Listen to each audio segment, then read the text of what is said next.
Hi. Welcome everyone to A, the VTuber stream. B, continuing the spooktacular week, even though it's not a horror game. And C, there. I can't talk. Still. My tongue is apparently still buggered up from the Carolina Reaper. Ouch. C, welcome to NieR Replicant. There we go. We're near the end. Ish, kind of.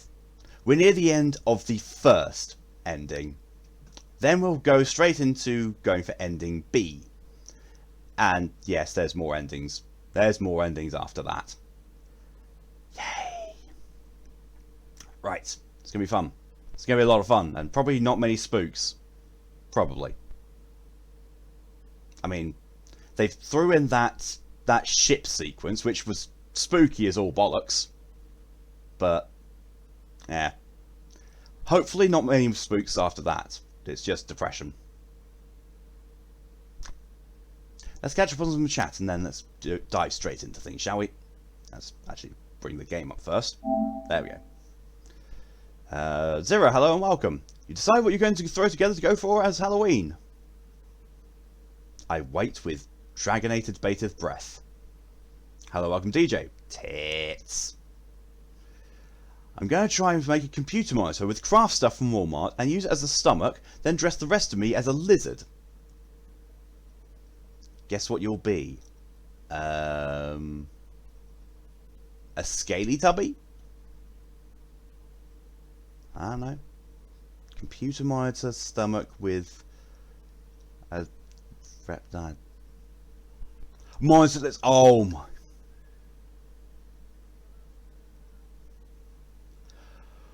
Oh my god, a monitor lizard, that's amazing. I hate that so much, but I love it at the same time. Oh my word. Hello, welcome Woodgren.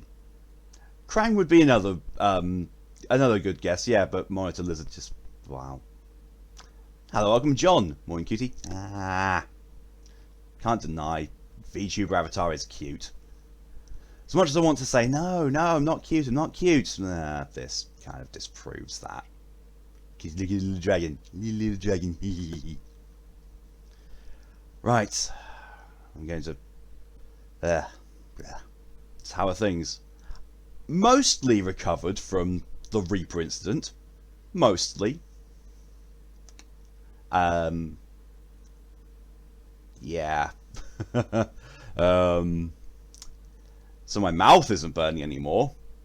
I'm going to leave it at there, because the rest of it's probably going into TMI land, but yeah, my mouth is fine. The game yesterday, though, well, as you saw, really good, really engaging, would love to play it more, and I realised it's already on the stream schedule anyway, so yeah, I did it dumb. Yeah, it hit me hard. It did. It did. Thankfully, it was just the one carton of milk I needed. The one entire litre of milk. Yeah. Fox is hard at work preparing a pasta bake for after the drunk stream, just to be sure. Just to be sure. Oh yeah, I woke up at 7 AM with a massive pain in my guts. Oh my god, it felt like I had a rock made of molten lava in there. Holy fuck. That wasn't fun. That lasted for about half an hour, and then I finally managed to get back to sleep. So yeah. Never touching those things again, and I'm going to say to anyone I meet, never touch a Carolina Reaper. Ouch. Ouch. Right, with that unpleasantness out of the way, we will go and... Operation complete. Get the windows up. There's only one bad thing about having my windows up for this game when I'm doing the VTuber stream. I can't see what my avatar looks like. So if it buggers up, as it frequently tends to, I've got no idea. Ah, depressing piano music, yes. If I remember correctly, the magical stone... Roof of the Lost Shrine. We're going to the Lost Shrine anyway, for the story. So... let's do that. Because for once, that is the only side quest I have. So we should be able to just go through and finish this. Thankfully I only ate one, so someone should have to eat two at once. And as well as you can expect. Oh my god. Yeah, I think I might have actually died if I had done that. Or, you know, fallen unconscious. Or needed some kind of actual medical attention. Getting on? That's loud for me.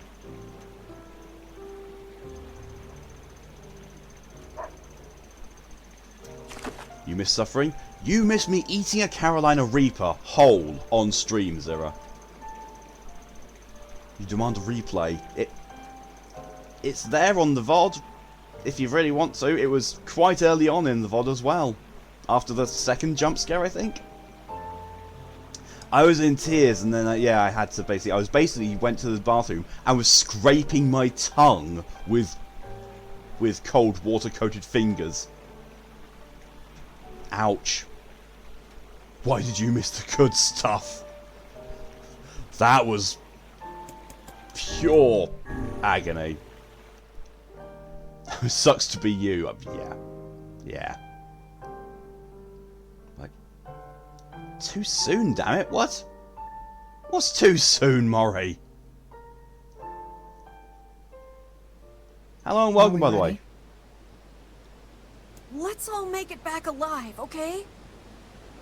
It's a plan.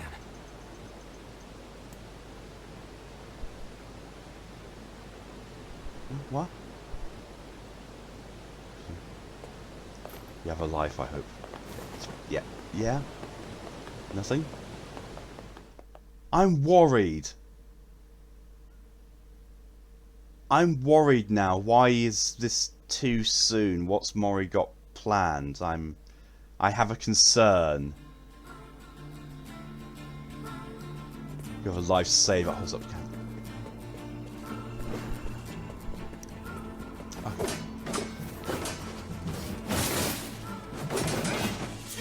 Failed?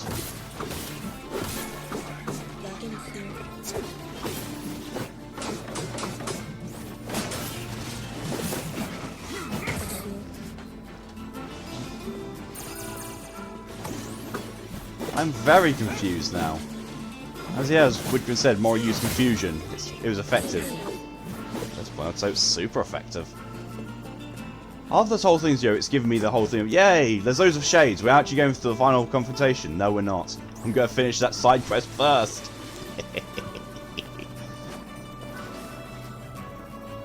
Wait.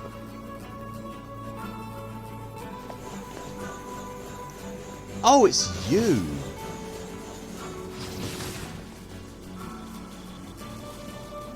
I think I killed it.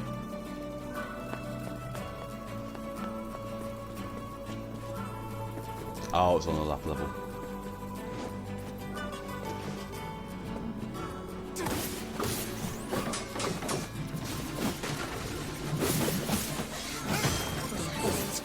Feel a bit more comfortable playing Overwatch again, at least.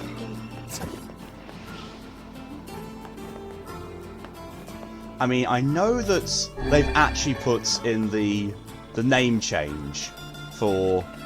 Oh, what was it? Cole Cassidy, I think his name is now? The cowboy is now called Cole Cassidy, I think.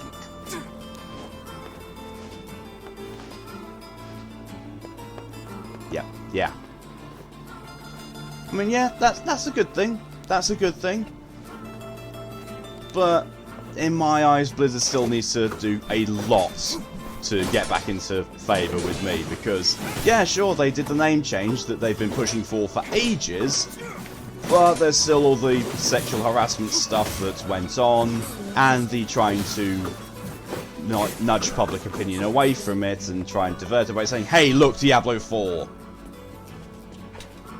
It's a start. It is a start. It is a start, and I won't say that they're not going to improve, but I will say they need to improve.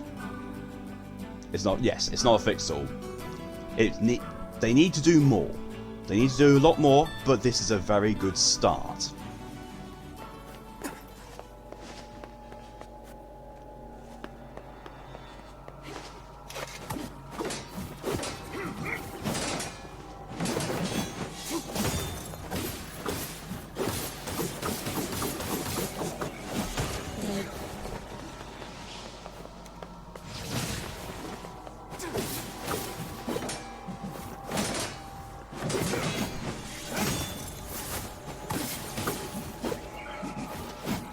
Keep forgetting it's so easy to do that move. It just dodges around behind them. Ah.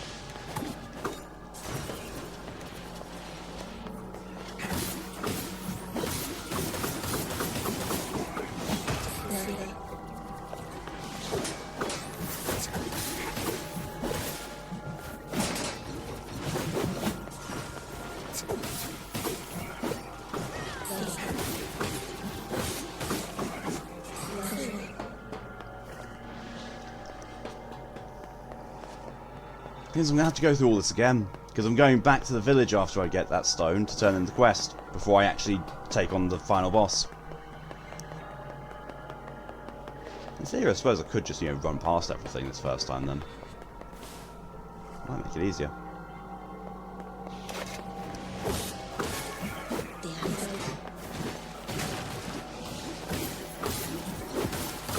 If I read Twitter, people are still going to say his original name or say his original by accident. See, saying it by accident is no problem. If they say it by accident and then correct themselves, that's completely fine. You know, it's part of, it's something that's changed. That's you know, it's a change something is used to, and it's not going to be an overnight instant change in people's mind. So people are going to mess up, and that's fine. Just, you know, as long as they're willing to say, okay, yep, sorry, wrong, and correct themselves. And over time, that correction becomes habit.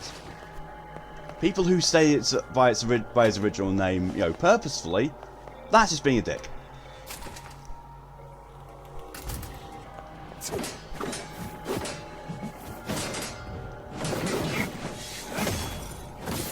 But it is also a good thing that people do like the change, because, you know, really, seriously, I hate enemies that guard like that.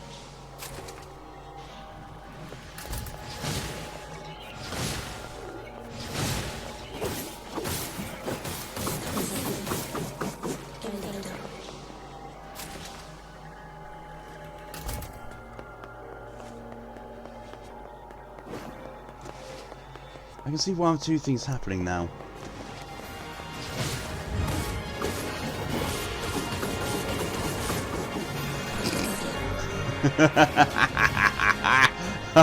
Okay.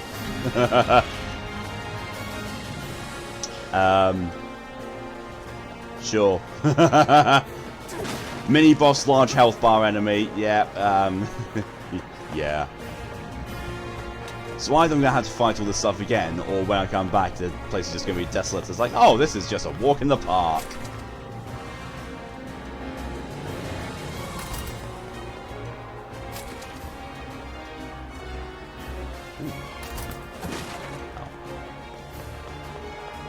It's that whole thing of like, oh, look, box, shiny, loot, medicinal herb. It's like, oh,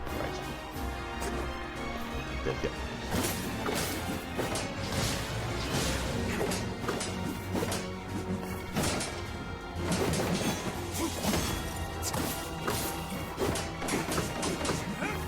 Have I had anything to eat yet?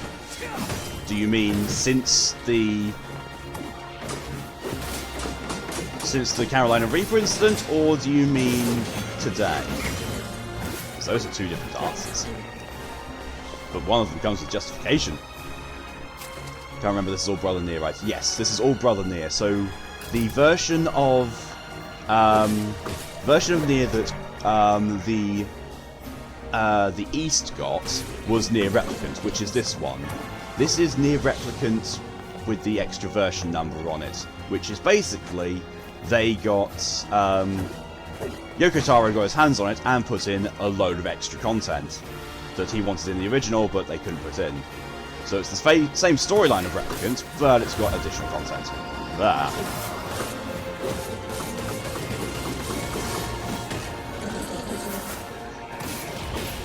Where people that do esports will say is, oh, they don't have time to say my mistake, and of course, of course they are.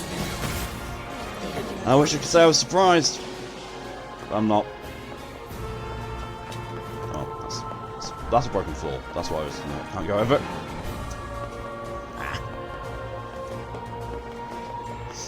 Today, goofball. No. However, I have been awake and up out of my bed for only 45 minutes. And I also generally don't go for breakfast anyway.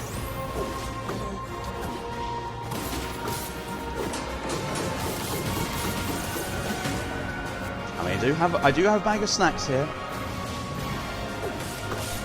More noon. Precisely more noon. Ooh! Wordsmith! Yay!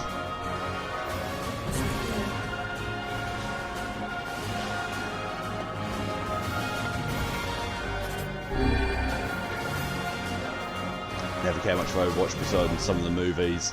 Love the Dragon. Was the robot's name Legion? Bastion. Always feels inspired by Stu Gibbs' The Fruits of Cuss in the Sky. Yeah, I think that's Bastion, yeah.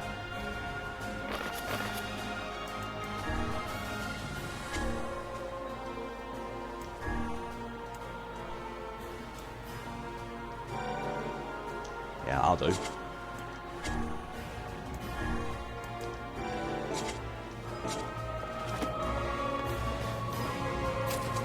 My favourite one was always Reaper, but I didn't like his playstyle, and I also I can't get on with the playstyle in general of Overwatch. Played a bit, loved it, and hated it because the community got toxic. Came back and actually most knocked all the toxicity left. That's not so bad then. I know someone I follow on Twitter complains consistently about the sexism that's present in the Overwatch leagues. And you know, the more pro you get, the more up in the leagues you get, the more sexism there is. And Blizzard do nothing to address it or deal with it, and it's like, well, that's not really that surprising considering the allegations that came out. It's saddening, but sadly not surprising. Stop bouncing around, you bastard.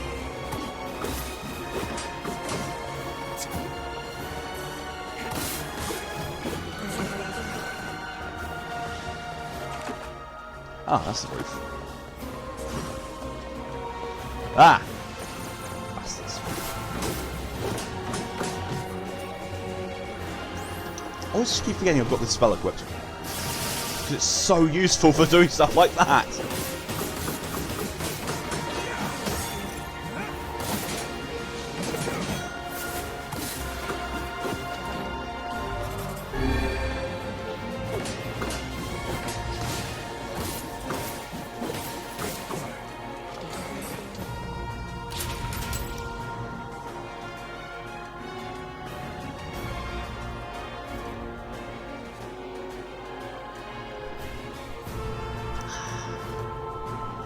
Why do I have messages? Why do I have messages and pings on Discord?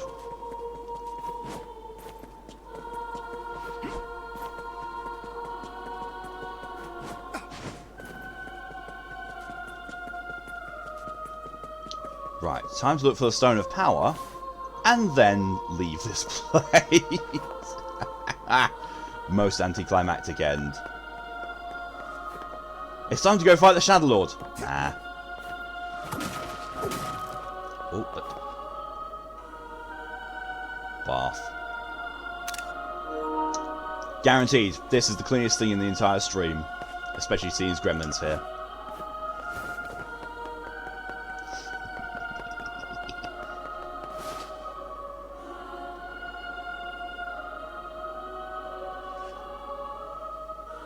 What?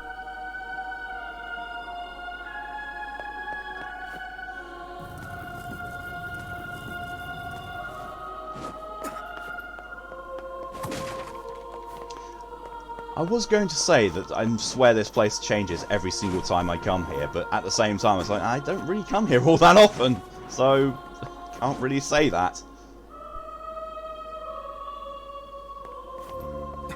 Okay.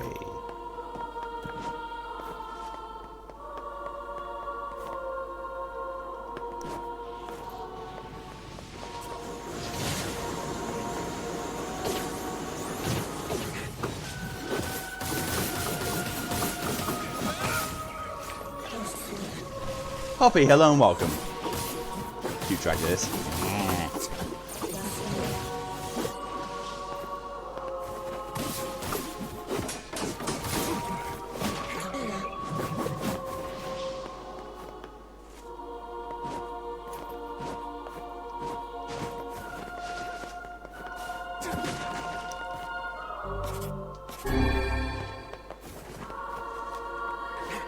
Yes, I am the sort of person who will use a healing item just to be able to pick one up off the floor. I've always been like that, I don't know why. I suppose because then I see it as the stuff that's on the floor is just essentially a free healing item. Bah. Or just free healing at that point.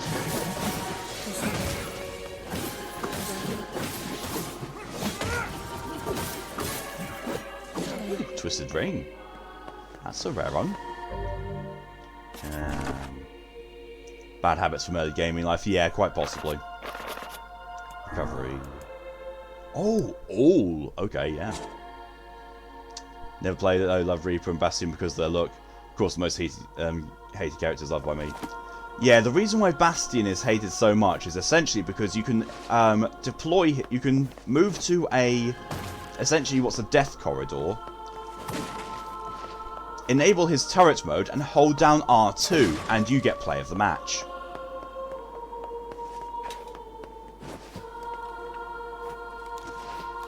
I mean, you know, saying this and like, yeah, these characters are all really easy to play. I was still shit at them. I'm not good at multiplayer focused shooters like that.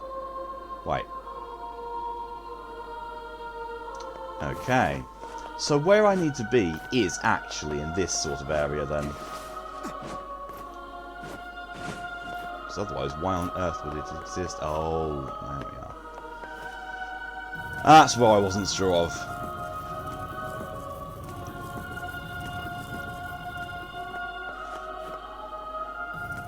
How's everyone? Mostly recovered from the incident yesterday. Being me, a Reinhardt main who's player of the game. Was player of the game. You're not wrong. So is there even anything in here?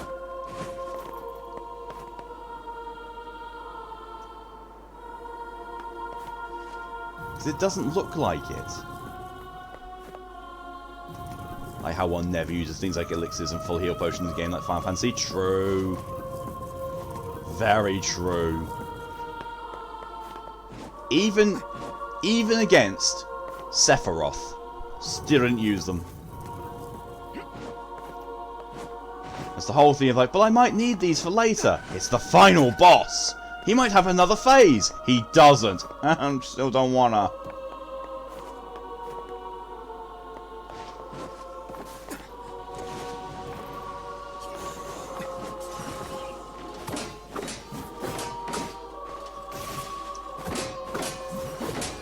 Excuse me as I just momentarily forget what all the buttons do.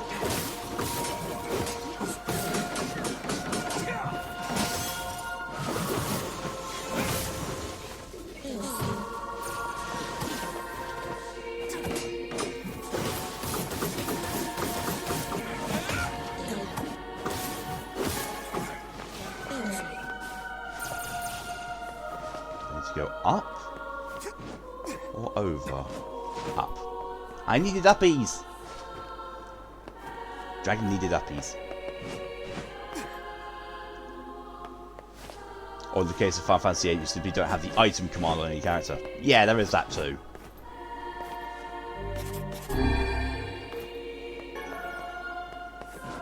You know, me rushing to the end of Final Fantasy VIII and having the most underpowered characters possible because of being gimped by all the lack of commands. Still going through with the power of God mode on my side.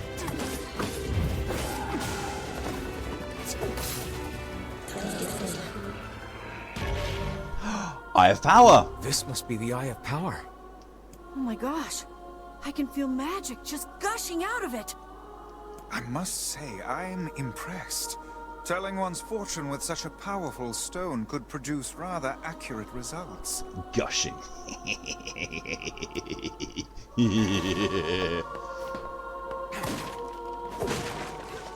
I think that might have to be the stream VOD title. Weissey's Gushing Magic.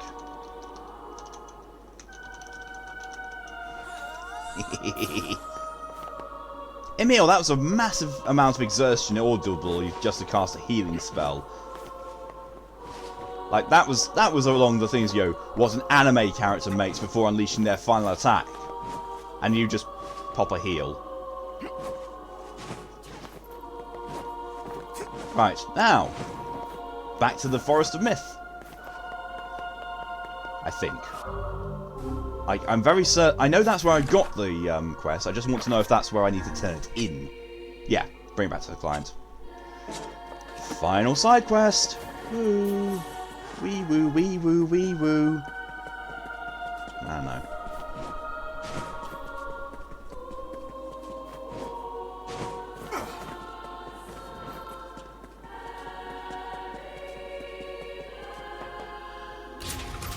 I've had a dream pretty much all night, barring the interruption of the lava stone. There was essentially me and a load of people around me, and I was, it was essentially like a dating sim of trying to raise everyone's affection, but instead of actual dating and affection, it was friendship. I was doing really badly. It's like, oh, I want friends. Please let me have friends.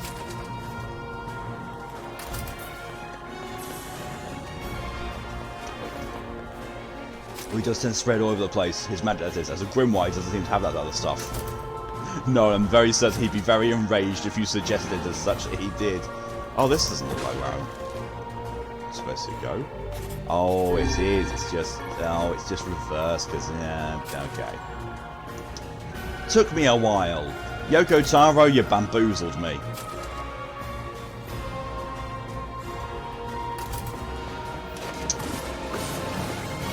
In that same vein, the search for Drakengard continues. I found that CEX, the place where I usually get my used games, does have it in stock.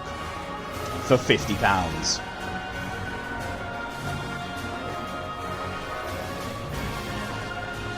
So that can definitely bugger off. It would be a fun reaction though, it would. It 100% would. Ah, so it's triggering in reverse order. So when I get to the top of the stairs, it triggers the mini-boss thing that should be there when I climb up. Gotcha.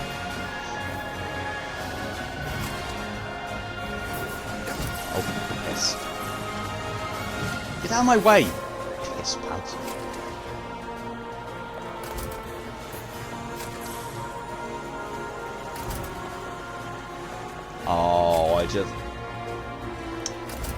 I just realised the reason why Grimoire Weiss doesn't have any of that stuff.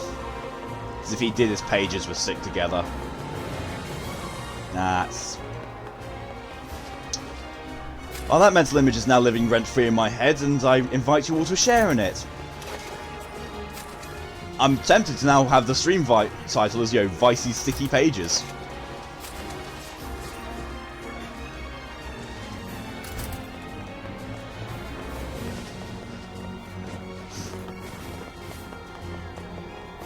Do a zoom. Do a heckin' zoom. I forget where the exit is. There's the exit. I love the health bar of that mini-boss is still showing up even though I've not even fogged it yet.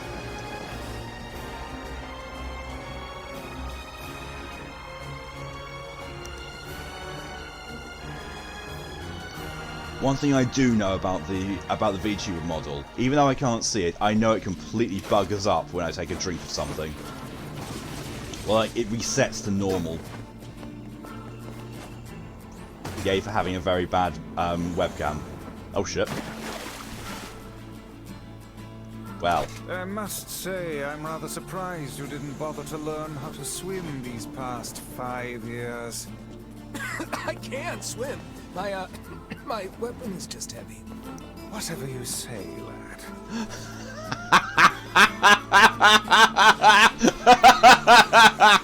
Oh, I've never triggered that before. Oh, wow. Oh, that was good. That was really good.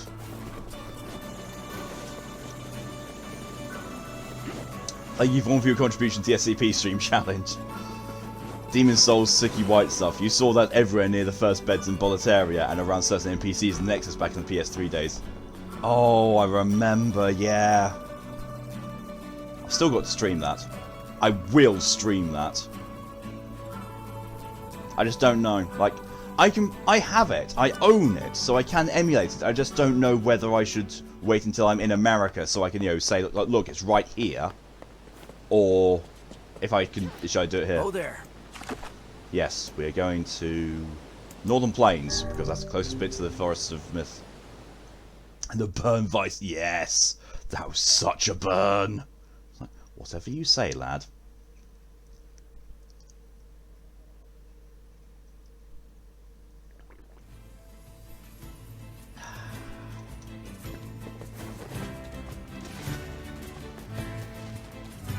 Hopefully this will be the very last side quest. I was going the wrong way. I was going back towards my village. Even though I'd already said, I'm going here because this is the fastest way back to the Forest of Myth. You know, outwardly stating what my destination was. I still went the wrong way. I have no brain. No brain whatsoever.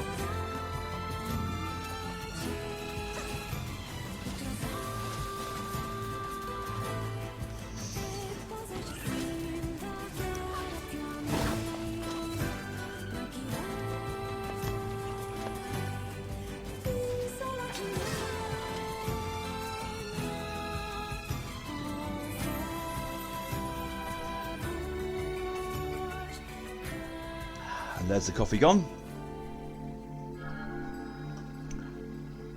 He's going for a vice is flammable / good Tinder joke, but it slipped away.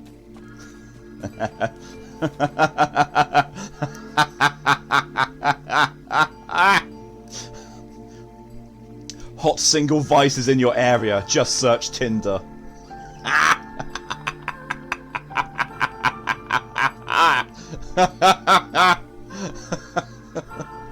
Oh, my God.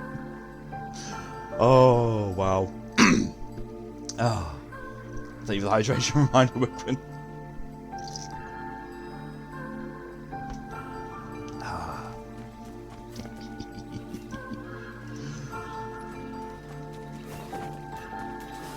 What's this? What's this? Defense capsule. Defense capsule. Well, did you find my stone? This work for you? That's it. Oh, thank you. Oh, and while you're here... Uh-oh. How about a free reading? Come on, it's the least I can do. This is not going to go well. Sure, might as well.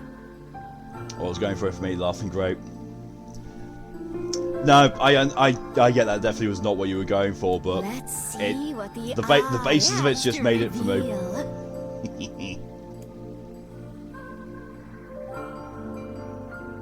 Okay. NieR's future. Misery and death. Oh, yes. Again and again and again. The fact it's throwing me into a loading screen is very... Where are we? I don't know. Never seen this place before. This seems familiar. In our dreams. Actually, no, unfamiliar. Dreams? I refuse to believe that we were simply whisked off to some alien land. No, I was going to say unfamiliar. I do not recall doing this in the original. And Pokey isn't here to confirm whether this is new content or not. Bugger.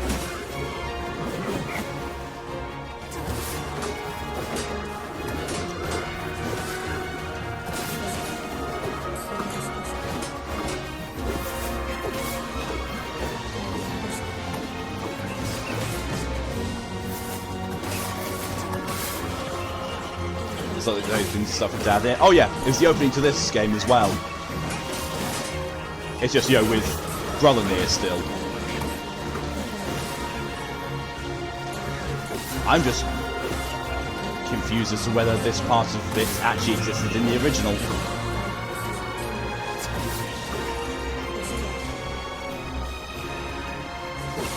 Because I will be honest with people, I have not gotten all of the endings in the original. So we will get to a point fairly soon, actually, where I will be in a state where I have no idea what's coming.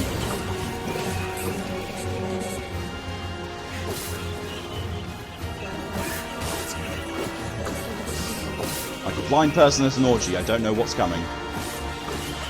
Ah!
Time for cheese.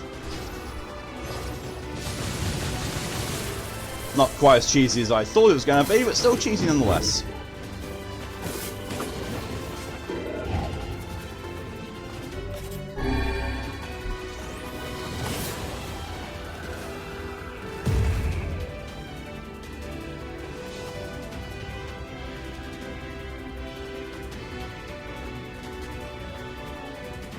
Oh.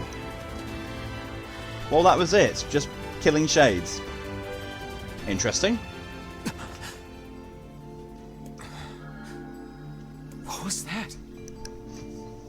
I cannot say, but I doubt it was a mere daydream if all of us experienced it as one.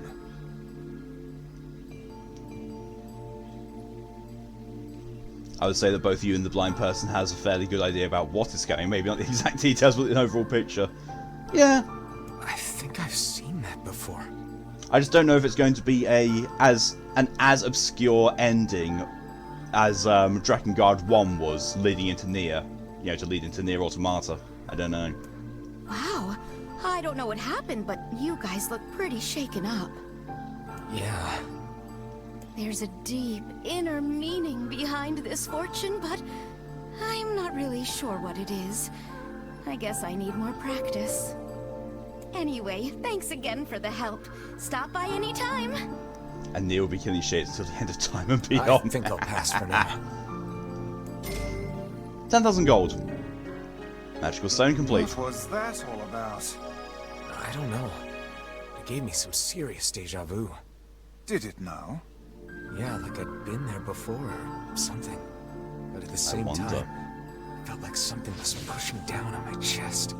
Well, it was just a dream. Best to put it out of your mind. Sure, Weiss, just a dream. Hey! Quest completion, 100%. Don't need to worry about side quests at all anymore. Ha ha ha! Scar, hello and welcome.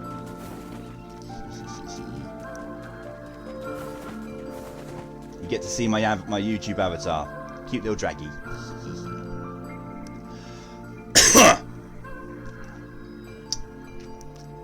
I had a frog in my throat. Don't read into that. Right, with that side quest done, I can focus on just going and finishing the game now.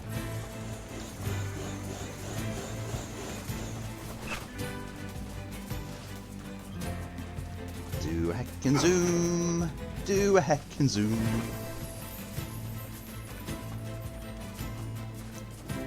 Don't you use that emote on... Don't you try to use that emote on me, Mori. We know that you're the one who's silence bottom. Just went to use the 101% of that list. You know, now you've said that, I'm going to go to the village just to check. Just to check if Deviler has any side quests. I have to do it now. I have to.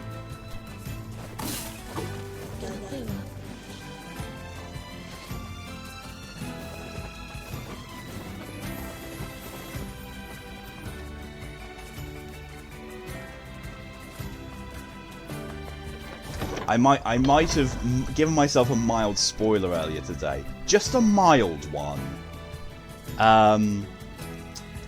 After I finish the game, there's a way of getting an additional 3 weapons.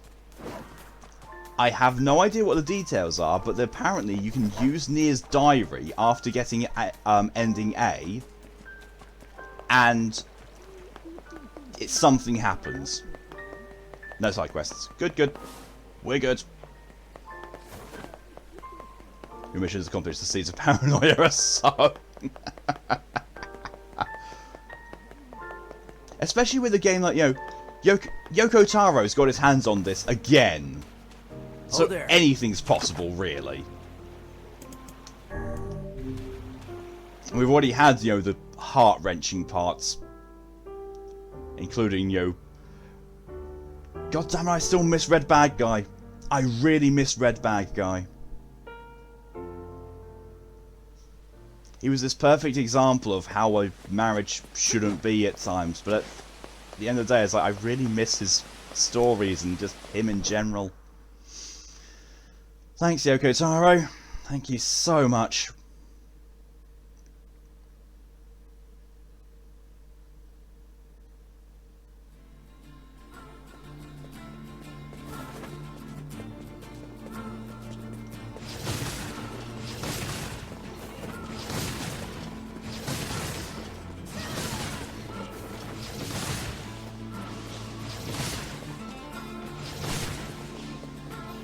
I was about to ask the red bad guy is truly gone. Yes.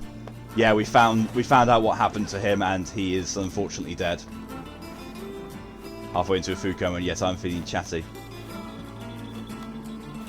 I know that. It's like you get this weird sort of vague delirium almost. Where you're like, you know, I'm full of food, but at the same time I want to talk and be sociable and yay and people, and I like things now. Weird state of being.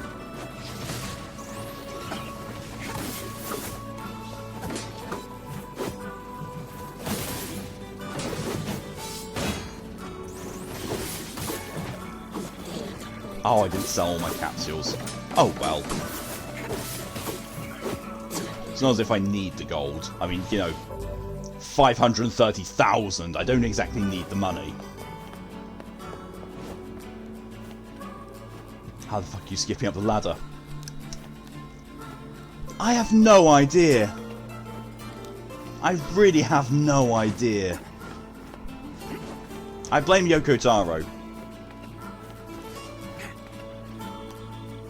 Also for the same reason that Kaine was running at the bottom of that rather than climbing the ladder herself. Directions to check my current outlet. I have no issue with this whatsoever.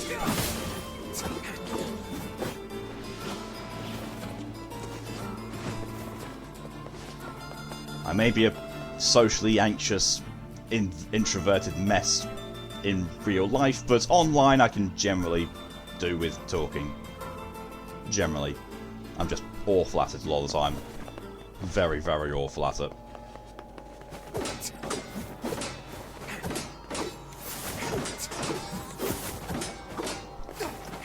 Tried to get that maneuver off 3 times in a row.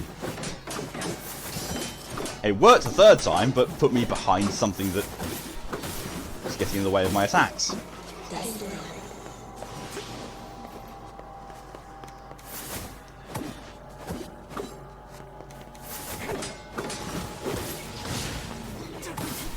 You know what?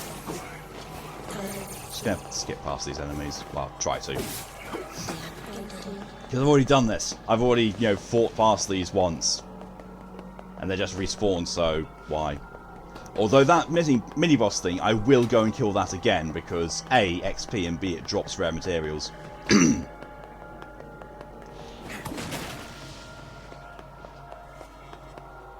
The ladder skipping is possible, if difficult and very risky. If my overraid ass can nearly do it, someone like me would have a little issue.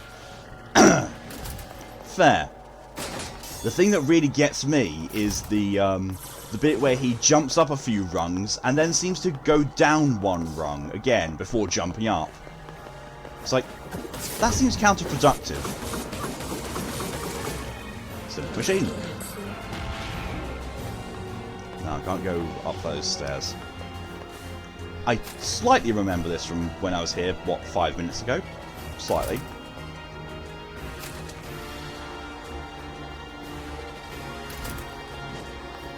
Hey, doing it this way now means that subsequent playthroughs of this won't have to be bothered by side quests. We were just doing content. Although there is a substantial amount of farming that needs to be done for one of the endings. And I have I'm not even kidding when I say substantial. So, as far as I understand the game, ending A you get from just finishing the game, which I'm doing now. Ending B, you get from finishing the game a 2nd time. Ending C, you get from finishing the game a 3rd time. Ending D, you get from finishing the game a third or maybe 4th time, with all of the weapons upgraded to maximum. That's the farmy bit. I love this piece of music. Same, Scar. I just love all the music in this. Yeah, so it was smart. Jimmy first at a time. That's same. Even if there is, safety measures at the bottom of the ladder, like, a massive bouncy castle, I still wouldn't. I'm still not going to let go of a ladder anytime. Keiichi Okabe can use babes anytime. Yeah, I agree with that. Dude's massively talented.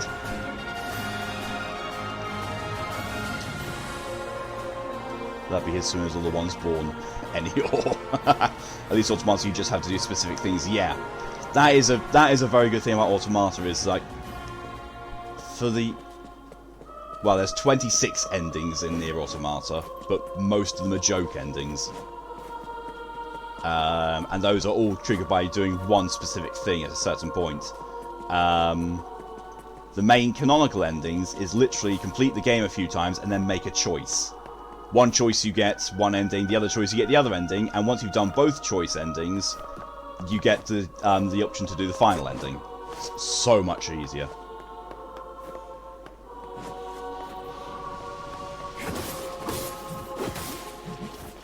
Yeah, on the subject of music and composers, in addition to the one listed above. Also, I actually forget his name, Akira something. But basically the musical director of Silent Hill, the original Silent Hill games. He's incredible, as well as Nobuo Uematsu. Nobuo Uematsu is just cool, amazing. Welcome back, DJ. Dealing with Dummer's whine crying. I have no idea why, so she's in my room. Ah. Long journey trying to platinum Shadow of the Colossus. He had to beat the game a minimum of 7 times. Oh, Jesus. I mean, same with Dark Souls 1, weirdly. Dark Souls 1, you had to complete the game, like, 6 times, I think? Because you needed to get a item which only spawns once in the entire game, but you needed it for, like, 6 different things. That was hellish. NDF is my favourite. Is that the one with the fish? Because if it is, that's amazing. And that's one of the first endings I got as well. If not... Oh no, Ending U was the first one I got, because, blowing yourself up on the lunar base, which I actually did on stream. I went out with a bang. Don't forget the 27th ending Automata that comes to DLC. I never did that. I never ever did that ending. Because I never got the DLC. Sight, and yet I find it strangely Remember, reading each playthrough reveals more story backstory that completely subverts your perspective from the first 5 playthrough. First playthrough. Yeah, wow. It does. This is where it you really used does. to live, Weiss? Well, yes, I suppose. In a technical sense. Pretty nice digs for a floating magazine. At least it was free from annoying hussies like yourself. Floating magazine. Jackass best NPC, agreed. Would not recommend you try for every achievement trophy in Final Fantasy IX. Seeing as one of them requires you to get the Excalibur 2, which requires you to reach a specific room in the final area under 12 hours. Yeah, I've heard about that. Whilst I was doing Final Fantasy VIII playing, someone mentioned that. I was like, haha, no. You cannot turn back from this point. Continue. Well, some games aren't all that subtle about the point of no return. This one just slaps you in the face with it. Jackass also canonically appears thousands of years later in the Side Materials. She's one of the few who survives. Aww, I love it. I love it. And now the path is open.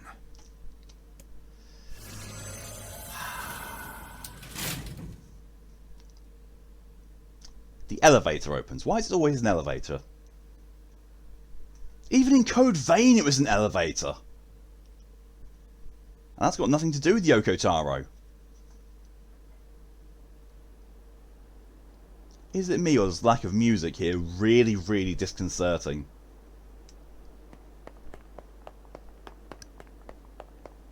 You know games got good sound design when you notice a lack of music and it really, really gets to you.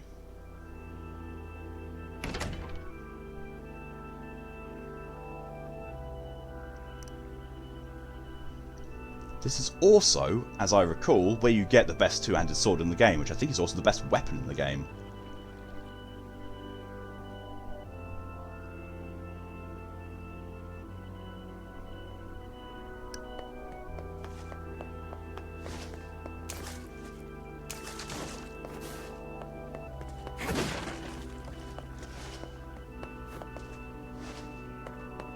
Excuse me.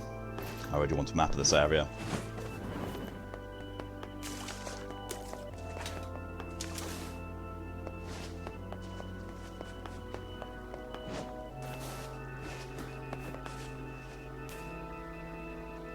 To whom does the true voice speak? What? To whom does the true form show itself? You must answer. It can talk! I ask. Another game composer I really like is Miki Higashino. He made a few music for Suikoden 1, 2 and Vandal Hearts. I've never played any of those. Why did humans disappear from the world? What? The hell is this? I believe this is some manner of password. Which route am I on, Malk? For this, I'm still ending A at the moment. This is the initial playthrough. Password. Yes. The correct answer should grant us access to the castle. I feel confident I've heard this somewhere before. I mean, it's like, I've finished ending A before, and got slightly into ending B very slightly, back when I owned the original NieR, but then I spent most of ending B farming materials to upgrade all the weapons ready for, you know, the last ending. And then my save file got corrupted and I lost all that progress, and I just thought, nope, not going to do that again. NieR Automata, on the other hand, I got the 26 endings, never did the DLC. Mori knows why humans disappeared. Pokey, hello and welcome. Oh, we're here. Vandal Hearts is awesome turn-based grid combat system. Ooh, nice. Why humans disappeared? They blew themselves up right at the moment. Didn't need to upgrade them all to unlock D&E. Really? Just collect the weapons. Oh, that's changed. Originally, it was upgrade them all. Awesome. It was Mori. Mori killed them all. Mori fricked them up. Mori the fricker-upper. Yeah. So, Pokey, I have a question for you. So, I did the final side quest, getting the Eye of Power, and then I read my fortune. I got transported with Emil and Kaine to the scene at the very beginning of the game, the prelude, where you're fighting everything with the iron pipe. Was that in the original, or is that an addition of this version? Because I cannot remember that bit from the original version. And it's really getting on my mind.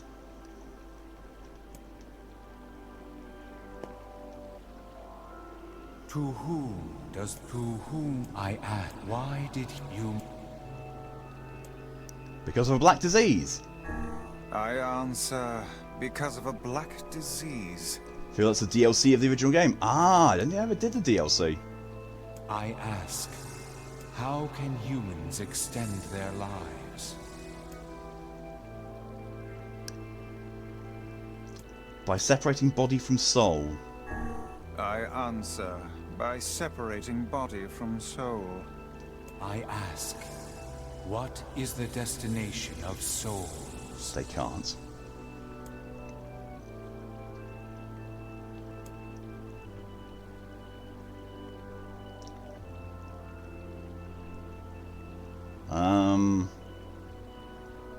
They're in the promised land bursting with light?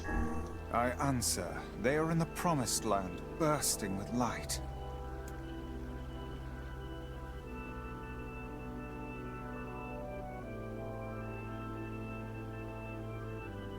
Did I do it?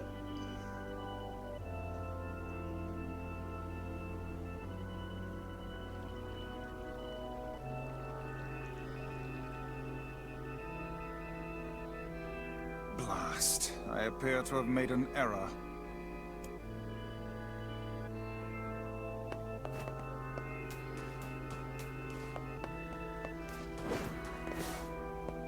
I forget how you actually find that out.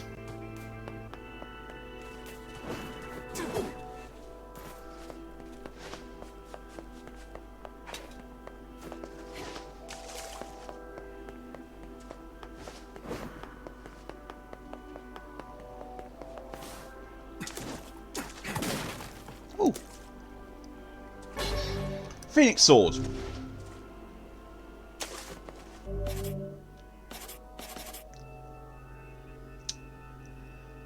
It's at 400 power. Level 1 versus my spear, which is level 2 at 576. Thank you, Pokey, for your contribution to the SCP Stream Challenge.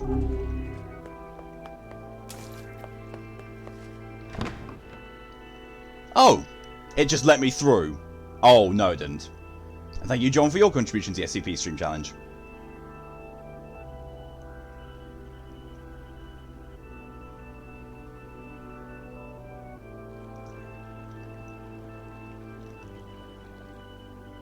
Once that sword upgraded.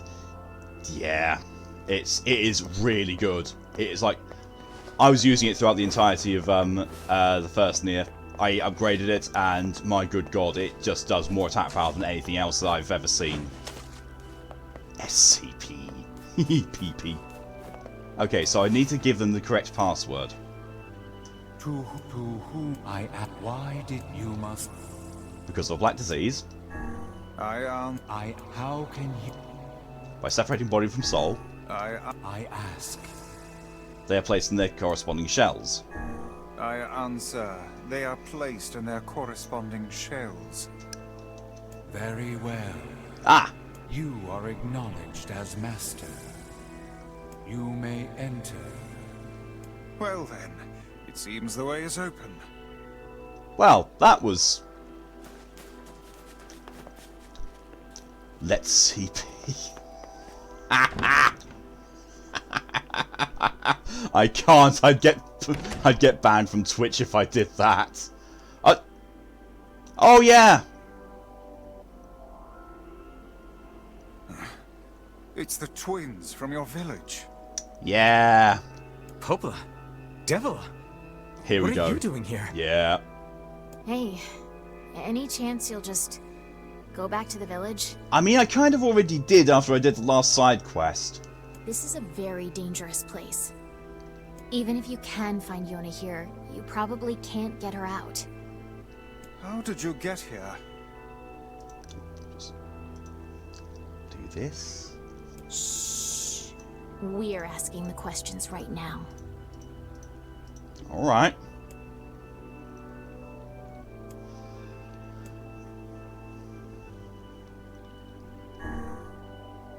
What are you two doing here? I'm not going to answer that. You can figure it out yourself. Here comes the plot. We're here to rescue Yona. No dice, huh?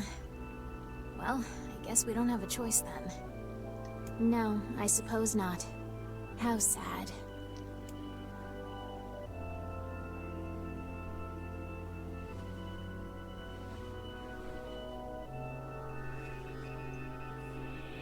We didn't want to fight you. We really didn't want to.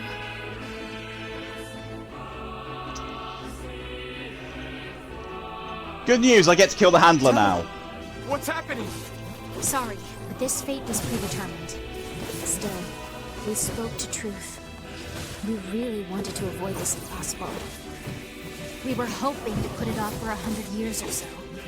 Until the next generation came along. What are you talking about? Are they shades? I don't think so. It's a lie. I don't believe it. Torian, hello and welcome. So it's Muffet the We Dragon. never thought it would grow to be this powerful. This is madness. Why do you block our path? You have Never no noticed cause one of them to has neat speak hair than the so other. fast, Grimoire Weiss. You are a Me neither, traitor. actually.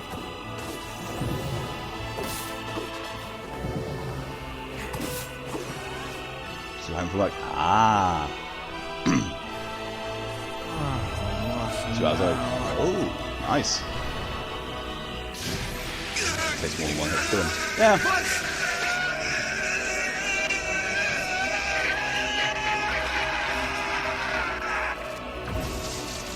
I think they just disabled my magic. Copied my powers. Oh, bollocks. That's even worse. Oh, shit on a shingle. They can use the sealed verses. Of course we can. The power came from us in the first place. You were simply loaned a small portion of it. Weiss, are you all right? Popola, why are you guys doing this? Why are you siding with the Shades?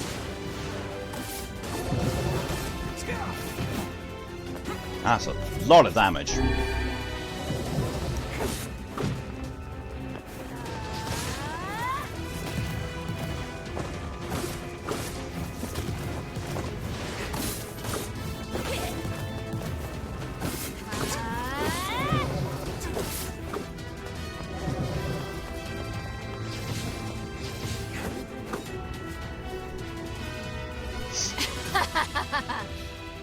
Why? The answer to every riddle lies within the heart of the Shadowlord. Shadowlord? So you've been on his side this whole time? You must search for that answer yourself. You've got to face your own truth now. Please, enter the Shadowlord's castle.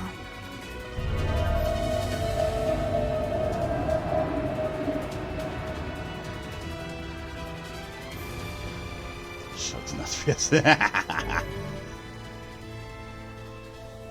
Oh, I just got the map. Devila and Popola are fighting us. Yes, they do seem to be putting us through a great deal of...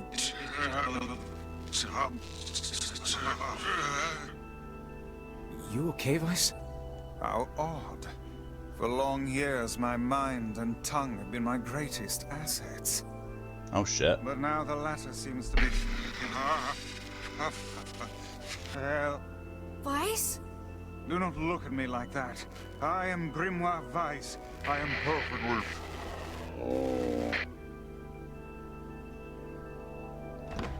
Pew. You had shit on a shingle? No, I've never had someone shit on my roof. Well, I have, but it's been birds. Toad in the hole. I think I hear a waltz. Toad in the hole's amazing. Weissey, no.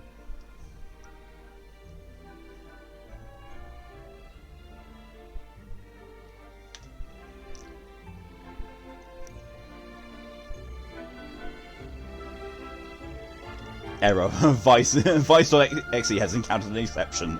Stop putting toes in your hole. No, they're slimy, and I like it. Isn't shit on a shingle chip beef and gravy on toast? It certainly is a And you crime. say that we have weird food names. Bunch of dancing bastards. They're all Shades.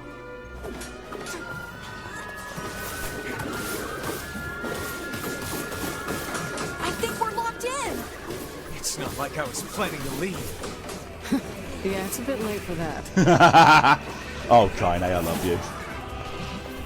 I love Kaine's character so much in this. Ooh, Hoduloth. I think it's actually better than what I've got. Yep. Hoduloth. Oh, let me go down. I refuse to take any shit towards the names that British people have for their food. When the Americans have something like shit on a shingle for theirs, you can fuck off with that. I think Pokey is a bot. Well, we do have one. We do have someone who is a bot who comes in chat. Just she's not here right now. And thank you, Torian, for your contribution to the SCP stream challenge. This is the combat corner, apparently. Uluoth. Oh, armor break.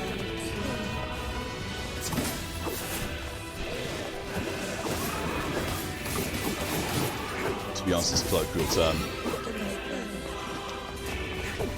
I still stand by my statement.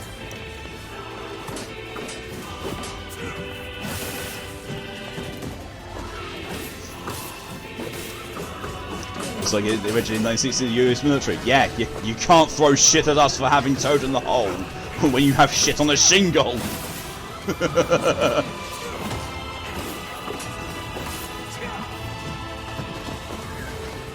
Kind of advice the king and queen assassin sarcasm in the game and then kills me with a soothing hand, I know right.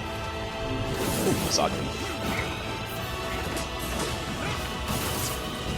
So it seems this is the place where you're supposed to be getting a load of the last words that you need for the achievement. I just already got it beforehand, well, earlier today. Squirty cream. Yeah, what's the problem with squirty cream? It's cream that you squirt out of a can. Perfectly innocent. I don't know what you're all about, you filthy Americans.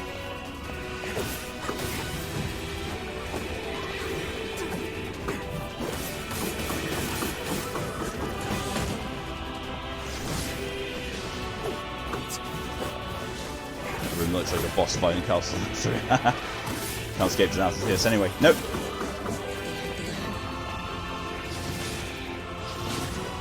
Damn it! They won't stop coming! I'll open the Phrasing! door. Cover me. Oh, how I do love good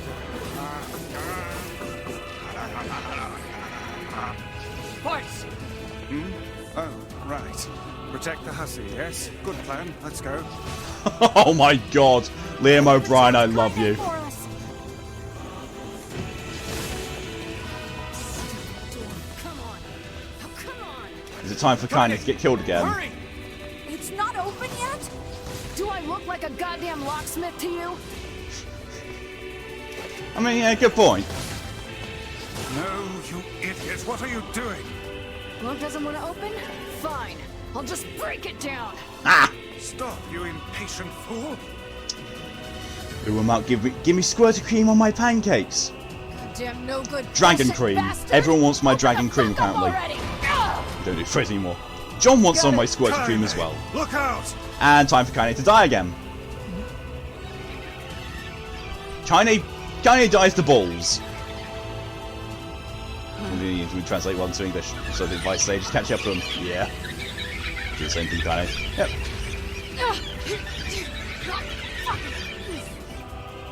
Are they? Oh, these things are freaking me out!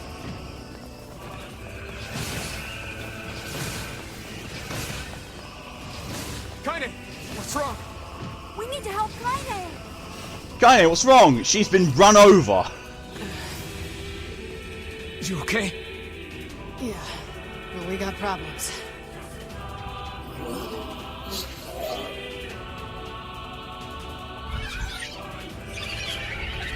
Uh-oh.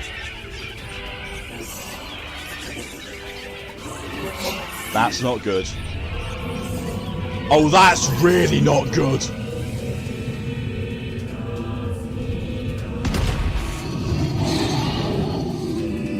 Oh, balls. Behold, boar.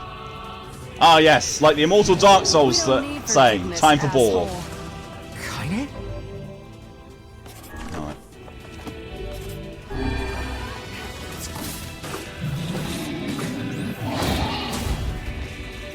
I'm doing quite a lot of damage to it.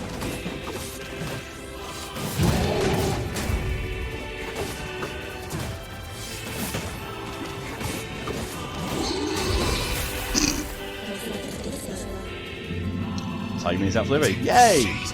They fancy Ganon maybe, also known as Goose. Goose? Oh dear. Oh! Ah, the armoured variant. Oh, I got a trophy.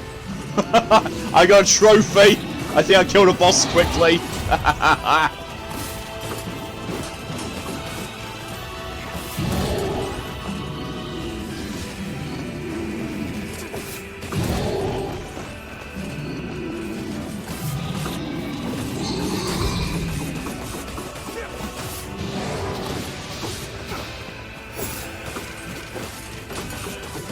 Can we even hurt this thing? Bob! Oh no! I can't stop now. Damn it. Stay focused, Kaine. Don't fall victim to such distractions. Come on! We have to keep going! Let's go. You question Goose, not the giant man called Wendy. Because Goose is such an irregular name on its own. This way. Move.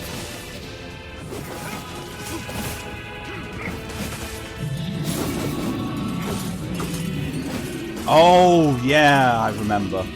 Nope, wrong way.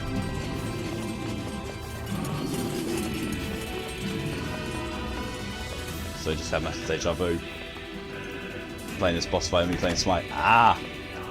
This boss bully. Yeah. So yeah, I just remember that. That is a way to get the 100-hit combo. Just keep smacking that. Oh! Dragoon Lance. Why is it worse? Why is it worse? It's got the word Dragoon in it. It's got to be amazing, but no, it's worse. Meh. Up here. What seemed like less of a threat compared to that 2 armored boards in the Duke's Archives entrance back in Dark Souls. Yeah, those ones were bastards. Oh, he's got.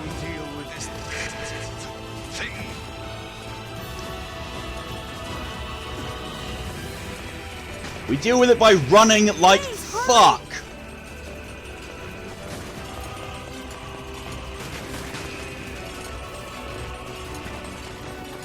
Oh Jesus! Jesus! Fuck!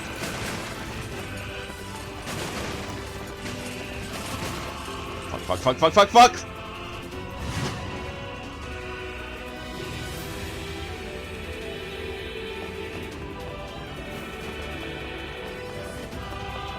Damn it, I can't get it open. Attack incoming!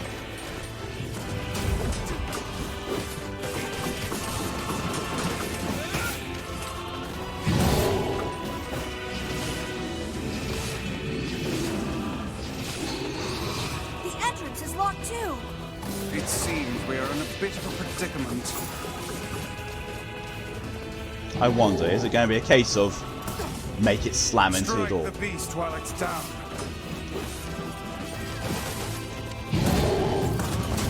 Hit the thing while it's down.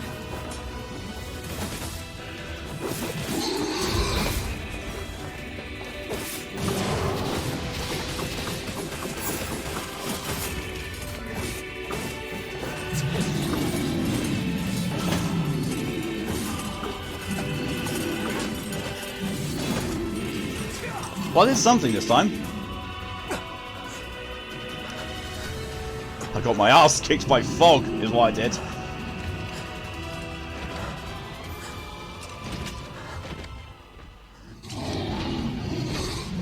Dog! Those are spears from the masked people. Yes! Yes!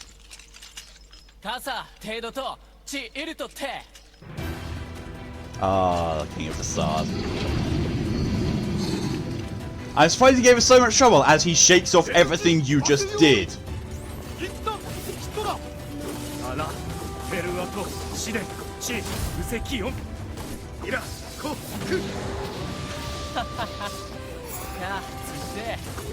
What are you doing here?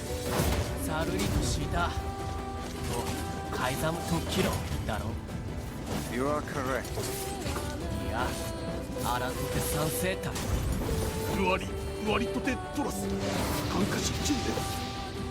But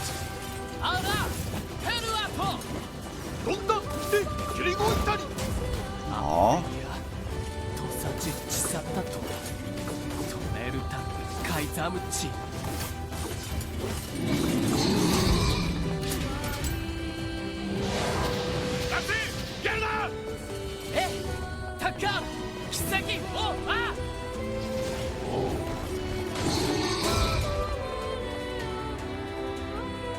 hey, stop! Let me go! Stop it! Damn it! King, no!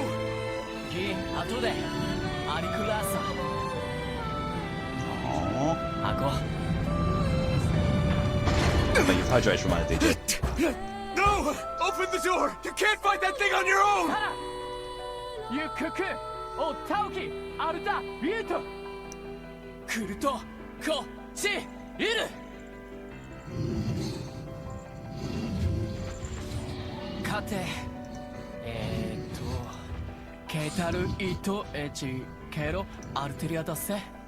Thinking he has hots for NieR.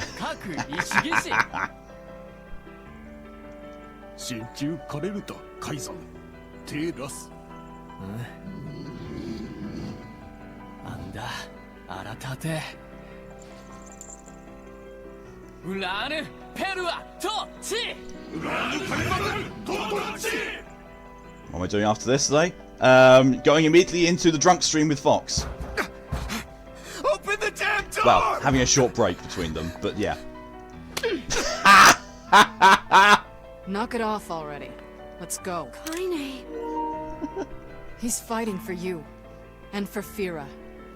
Don't let him die for nothing. My friend. Okay, let me that. I know, right? Ooh.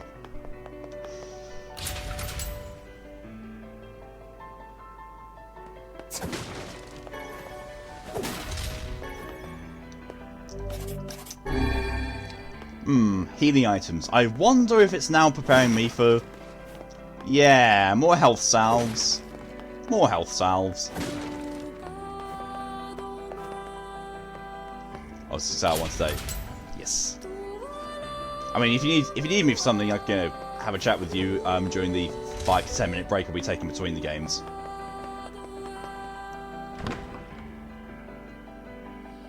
Bright. Very bright.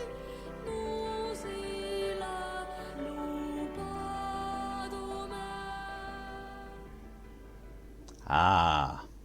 These two again.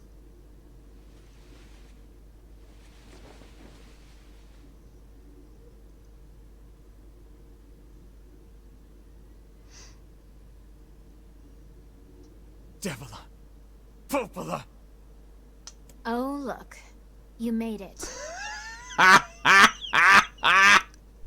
Wow! Oh, that voice tone. Why can't the handler in Monster Hunter World speak like that? I'd much prefer that. We've been waiting for so long. Why are you doing this? It began 1300 years ago. Humanity, finding itself on the brink of extinction, undertook a last-ditch rescue plan called Project Gestalt. Might have been my fault. Sort of. Sorry.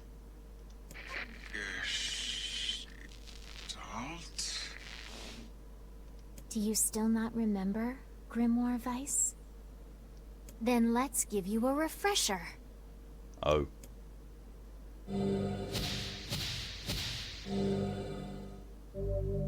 Obtain Project Gestalt documents. Can I read them? Weiss! My mind.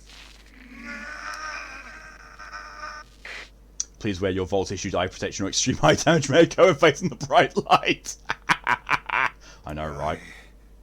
I remember. Devila. Popola. You are not human. In fact. Oh no. Yeah, sometimes the truth can be a real bitch. You want to finish that thought for him, sister?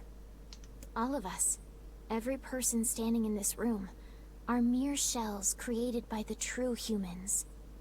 Yep. What are you saying? You still don't get it? You aren't human. Nope. So then humans, I mean, the true humans, are extinct? No. They still live on. You know them as shades.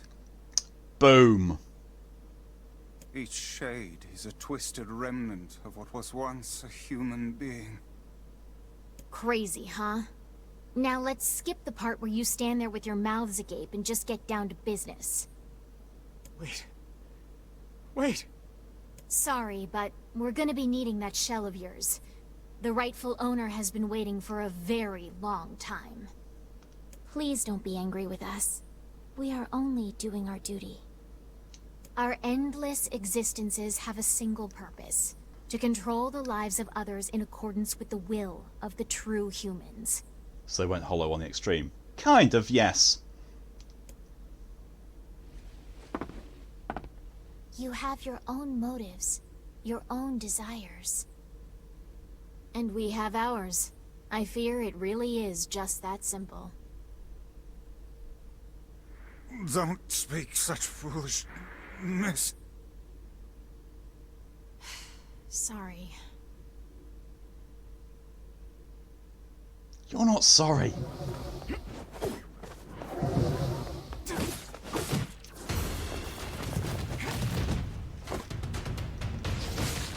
You and us, we're the same.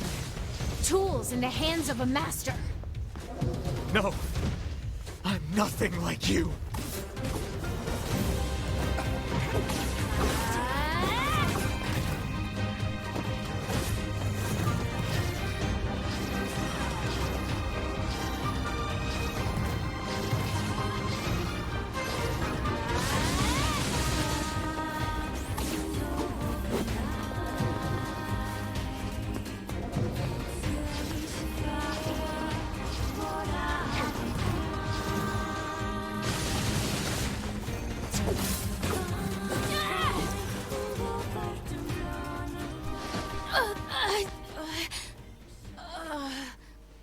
Devila?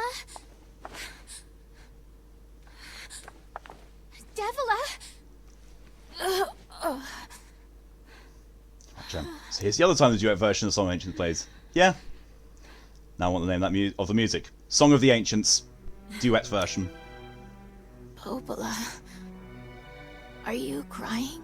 No! Don't die! I might just have to cut it short. You know, Popola, I know. I understand. I'm a now bit why too that overpowered. happens. It's because we were born without souls. Devila, I can't stop the bleeding. Oh god, I can't stop it. This world is too lonely for one without a soul. Comes up in Automaton and Raids. Yeah, There's I'm too very much certain it does. Emptiness. And the song too, yeah.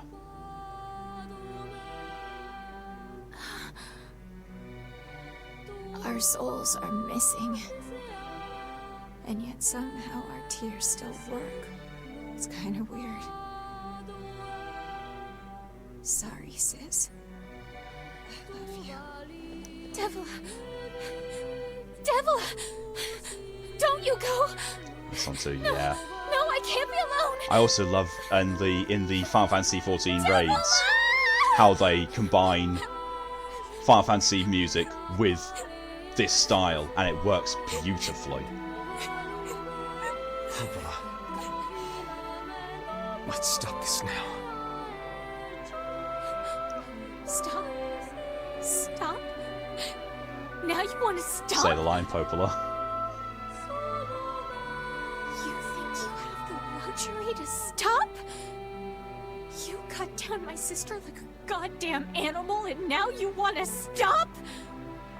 Popola, wait! It doesn't have to— No one stops! It's way too late to stop!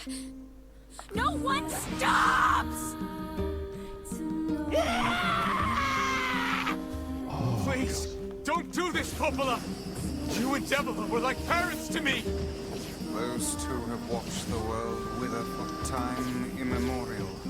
The cruelness of such a fate is difficult to imagine.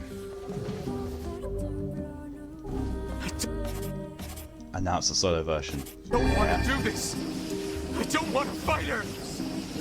Stop bitching and start fighting! It's the only way!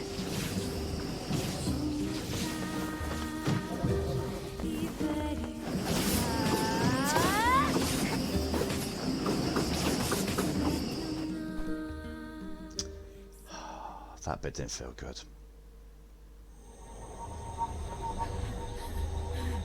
No stopping. No stopping ever!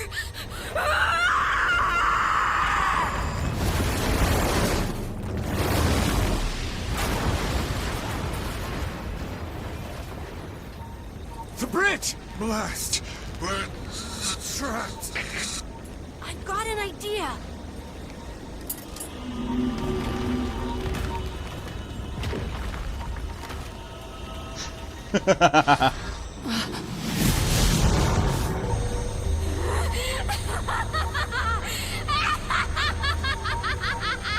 I fear we're done for.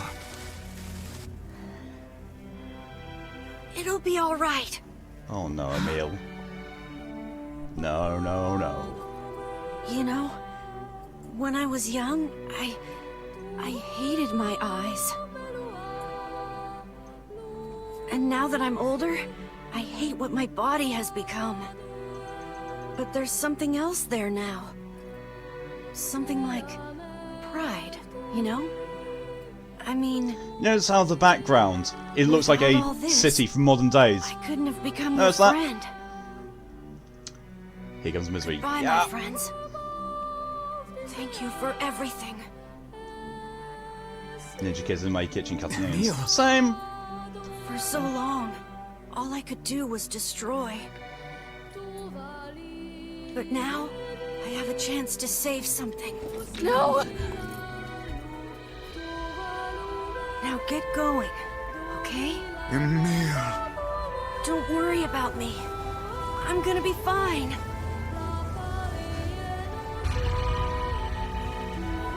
Emil! Emil! Emil! You jackass, get back here!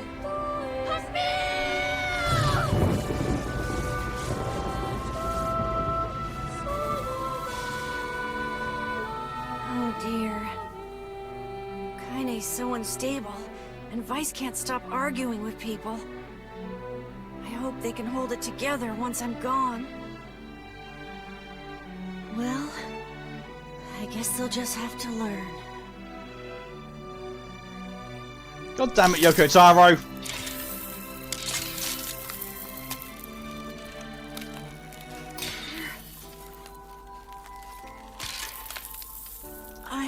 He just said NieR.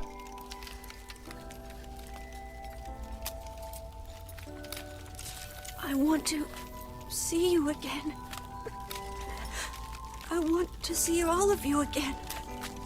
Just one more time.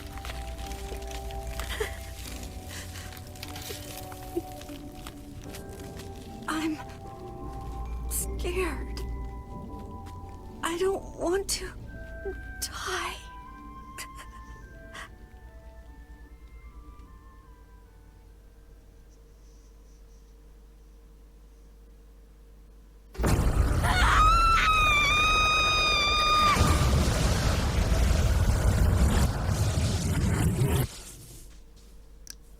Jesus Christ, Emil.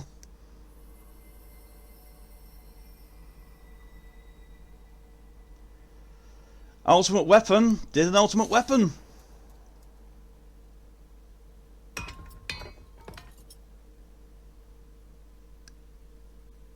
God damn it, Yoko Taro. God fucking damn it, Yoko Taro.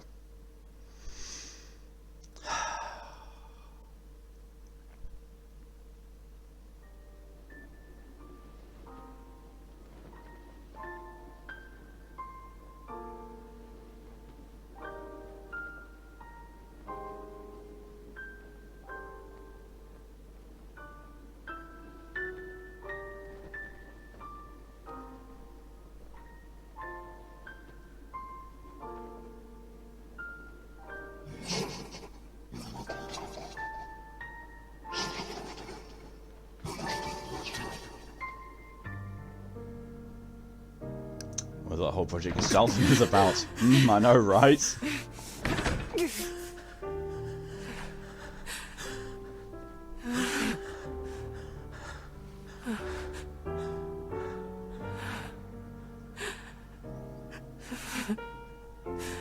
Don't feel like making a joke. It comes so easy in other situations like this.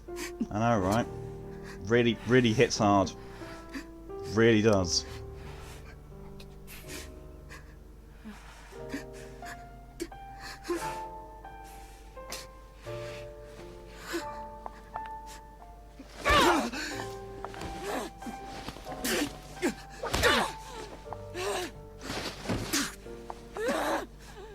Broke into it. Emil got boned. Oh my God, Murray.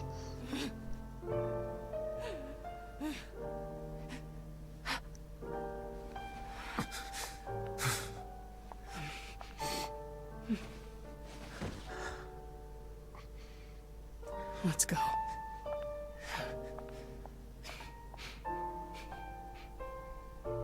Yeah.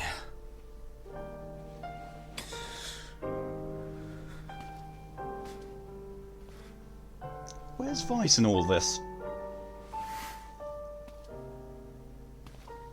Kind of soldiers on manage to kill NieR so hard she does.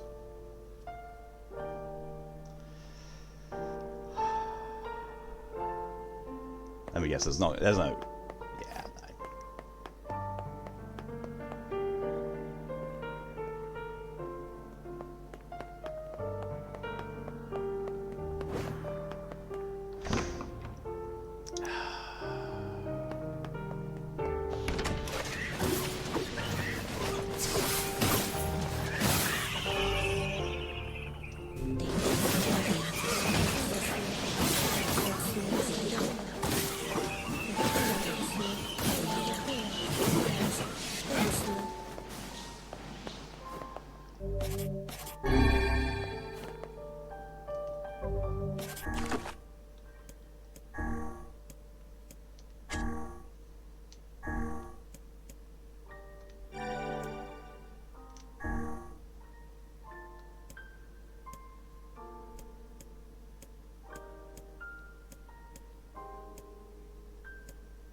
See, I've broken me out of my hesitation. I was thinking it was at least he went out with a bang. Oh god.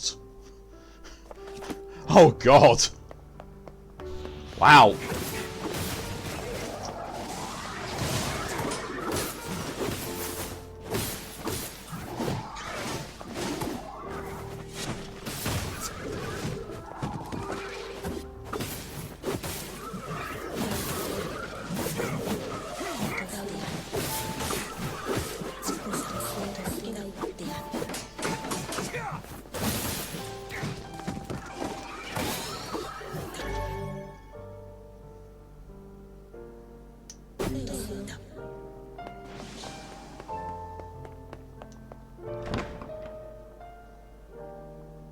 Gone to Yoko Taro, that scene with Kaine and NieR is the most romantic scene in the game. Yeah, I can believe that. I can really believe that.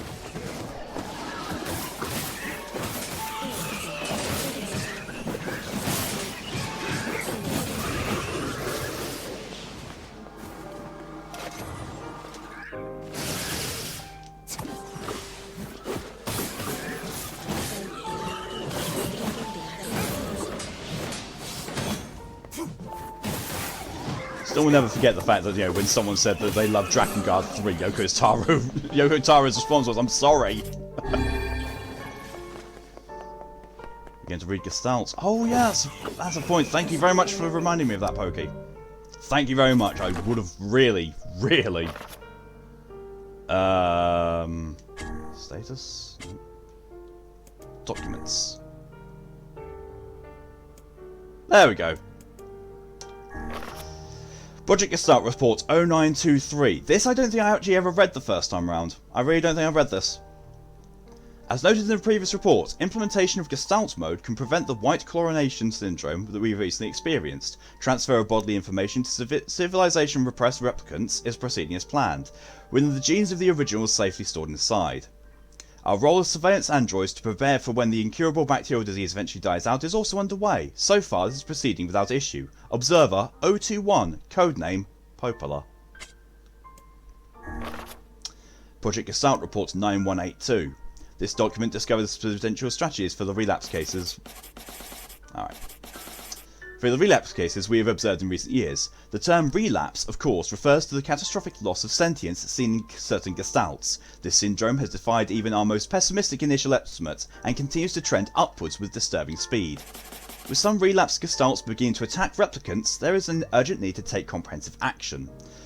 We remain convinced that an unknown technological defect in the gestalt transformation process is responsible for the condition, but so far have been unable to confirm this theory. Research of this condition is now our top priority and looks likely to continue for some time. Observer 022, codename Deviler. Pope and Deviler androids. Yep. Lydia, hello and welcome. Slides in on an Abanan. The Queen of Abanan has arrived. Project Gestalt Report 10432. Shorthand minutes of Case 23, Emergency Response Conference, Committee Special Mission. Issue: Observed upward trend in relapses, noted and discussed. Issue: Acceleration of Restoration Schedule, approved. Report: Debate over using codename NieR for Human Restoration Schedule. Report: Preparations to launch Weiss decoding system for above. Report: Order collection of guidance and release code for Malkaya alongside Weiss launch. Observer 021, codename Popola. Observer 022, codename Deviler. Red, hello and welcome. Somehow playing through the two interplay games makes me even less willing to kill the Khans. Yep. Project Gestalt Report 11242. We have determined that the rise of relapses was due to an unexpected spike in the sentience of replicants, as well as a genetic instability within the original Gestalt. It seems the original's effect on bodies that have undergone the Gestalt process was not anticipated in the advance. Immediate action must be undertaken to identify the links between this trend and the original Gestalt, along with its sister, the relapse case known as Yona. The Observer contact group is growing uneasy, so finding a solution to the relapse issue should be considered a top priority. See other reports for more details. Observer 021, codename Popola. And there you have it. They have a lot of background information behind this, and its connections to NieR Automata. And Drakengard as well. Well, the true ending of Drakengard at the very least.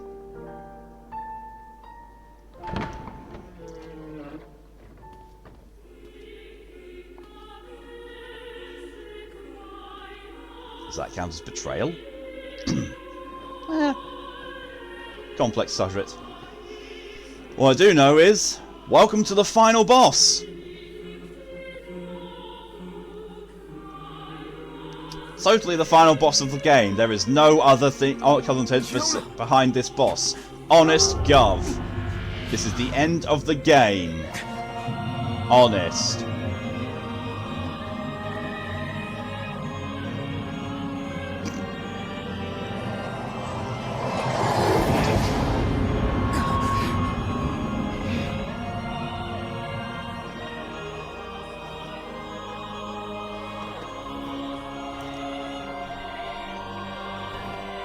You shouldn't have flopped on the bed. You have a new salt and cunty. Ha!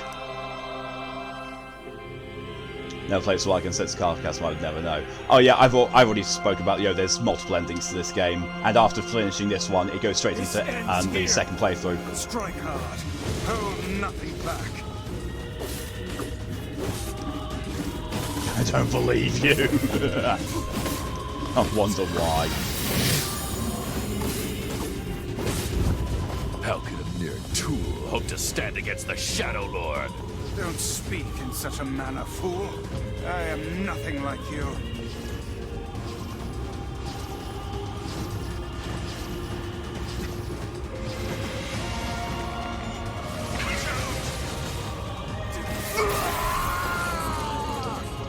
This music gives me Dot Hack vibes. Yeah, I can see why. Be careful! I know!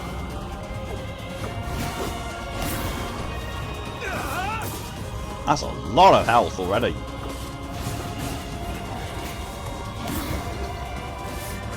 Oh look, he uses my moveset. It's almost like there's a similarity between us.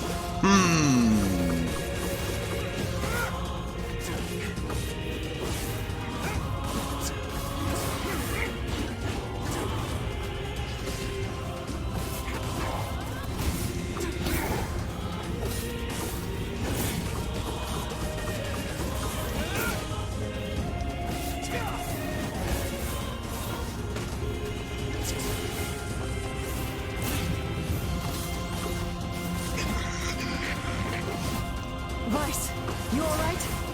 Naturally, I'm as fit as a fish. With more health and less dodge, yeah. I mean, when you've got so much health and huge amounts of defense, you don't really need to dodge.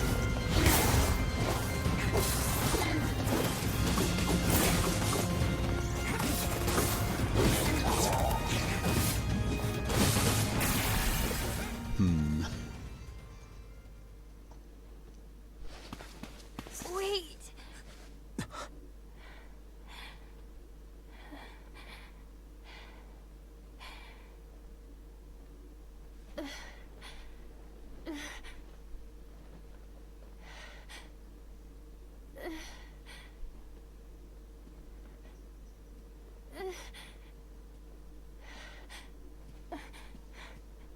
Brother? Yoda.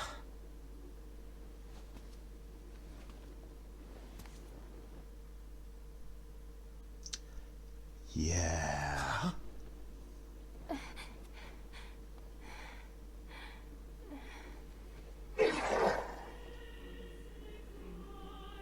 Please, just stop. I don't want to do this anymore. Is right, Lydia. I don't need someone else's body. I don't want it.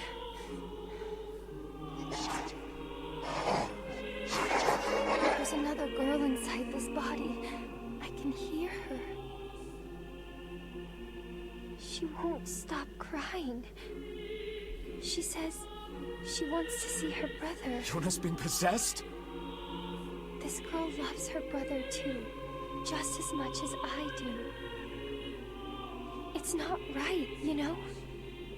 It's not right that she can't see him.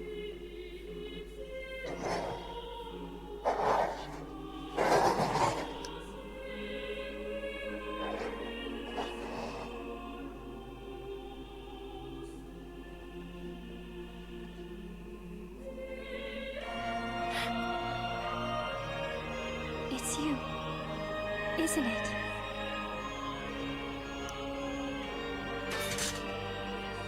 Are we the baddies? Yes, it's me. Yeah. Let's go home.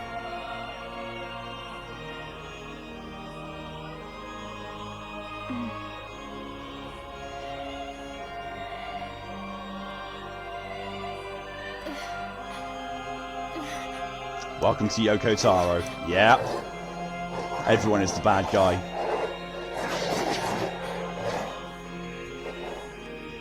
Yeah. I remember where this is going.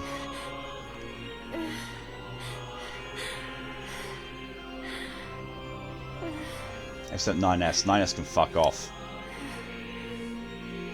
I'm really sorry. I just... Fuck you. No, fuck you. A2 is the best. so very sorry. No matter what. Just know that I love you.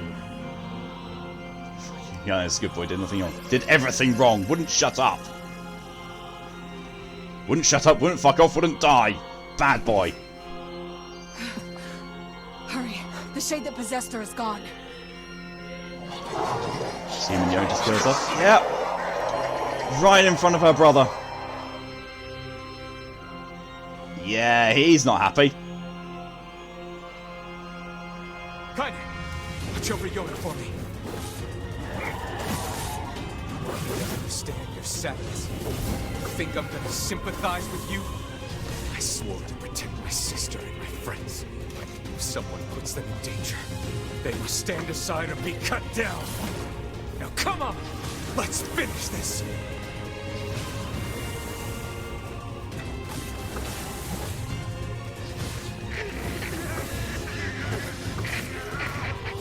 Weiss, what's wrong?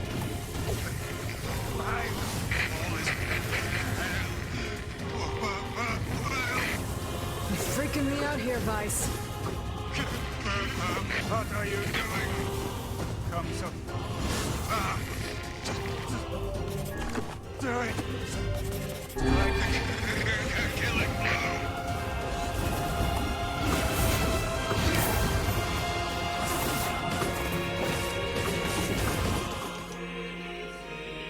So you can really start to see the tragedy in the situation. Yep. And NieR doesn't see it. No bother. One moment, please. You okay? Fine, just fine. Alright, no, I'm not. Weiss, Alright, no, I'm not. Seems some headstrong idiot has decided to push me beyond my limits. I should have taken that job as a cookbook when I had the chance. He wanted to be. sorry. Only joking. Claire, hello and welcome. Anyway, here's one device. Let's go. Out of the way. I have one final task to fulfill. Where are you going? Why, to stop him, of course. But after that, it's up to you. Only you can see this battle to its conclusion. I wish you luck, my friend. I suppose happy as a family reunion between the Emperor of Man and his children. I'd always fight by your side. You are an exceedingly stubborn lad. You know that, yes? Weissey, I know, Perhaps right? that's why I've so enjoyed our time together. But I fear this is where our journey ends. Weiss! Oh, and remember what I told you about using my full name.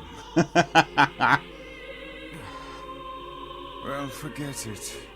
I've grown rather fond of Weiss. Aww. Weiss.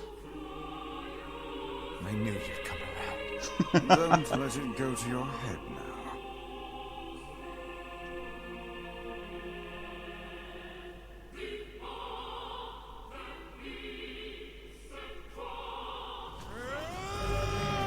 Grimar Weiss has lost all of his powers. I have something to defend. I have a reason to live.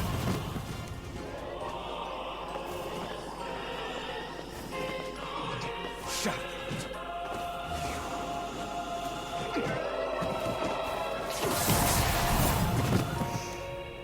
It's not a game just in time of silence. Yep! Final boss!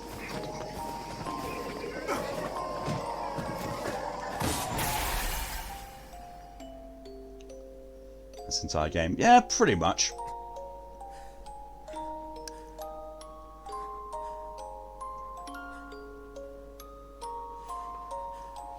Why does that shift in music hurt so much?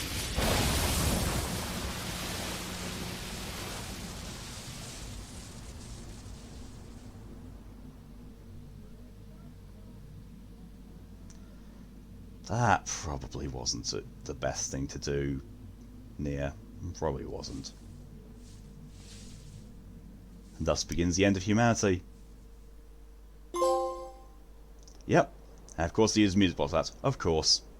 Well done, Flux. I think that might have been for killing him within a certain amount of time. let me just quickly check that. Oh no, it's just defeating him. It's not defeat him in a certain amount of time, it's just defeat him. Okay. Is Iona all right?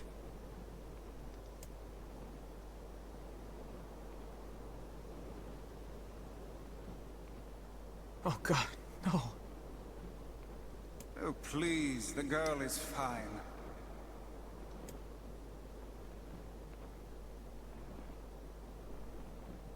Weiss? Where are you? Are you okay? I am as well as can be, considering I have lost my physical form. Doubtless my voice will be the next to go, so listen closely. Your sister is safe. Do not mourn her, and do not give up hope. Instead, you must call her back to you. How? Use your memories. Recall the times you spent with her. Present her with proof that the two of you live still, and that your lives have meaning. I don't know. High Weiss. Typical. But take heart. I know you can do it.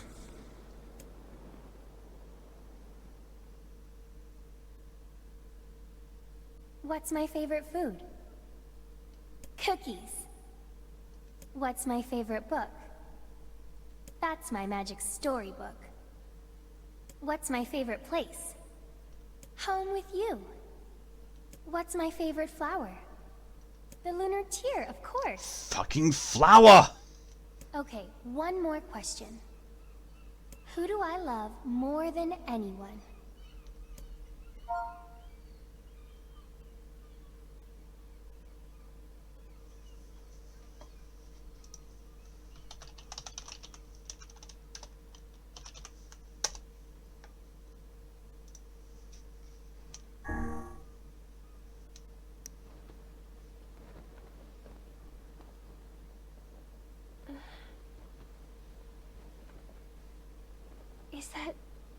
too?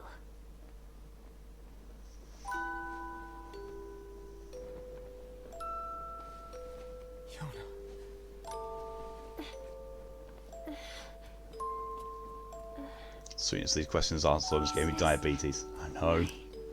Body? Yes, Yona. It's yours and yours alone. You look bigger than before. Like you've grown up. Well, yeah. I guess you haven't seen me for a while. Have I been asleep this whole time? Something like that. It's almost like I'm a princess from some fairy tale. Oh, Yona. I'm so happy to have you back. Me too. Kaine. So I'm proud of that. You and your sister. You have a good life, Kay? Where are you gonna go? Guess I'll... You could stay with us, you know. Thanks, but I'll pass. You know how it is.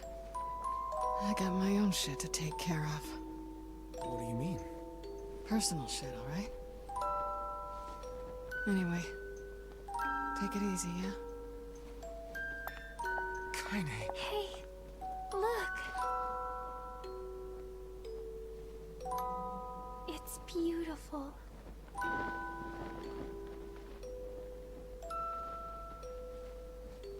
For the longest time, I heard someone telling me how they wanted to see the light. And now, they can finally see it. Kind of make an awesome big sister for Yona, in-law or not. Yeah.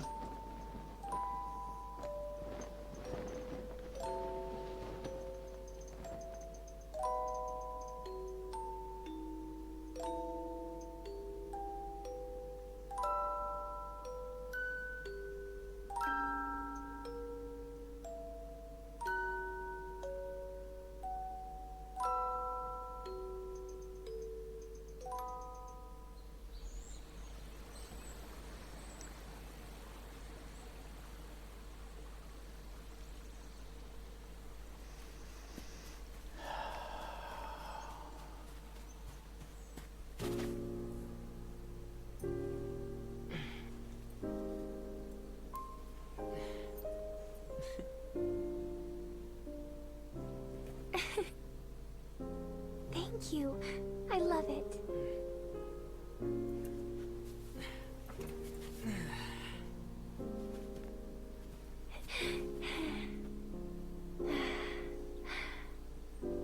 It's so sunny today. Yeah, it sure is.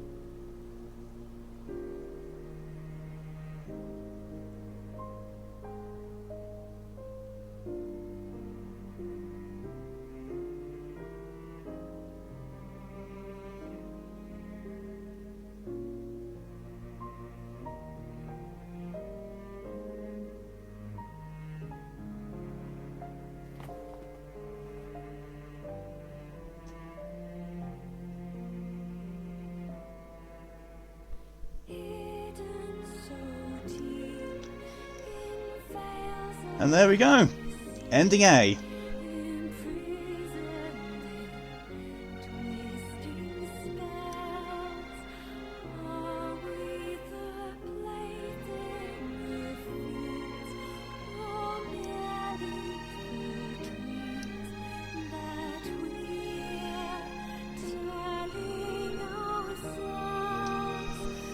Ah, feels.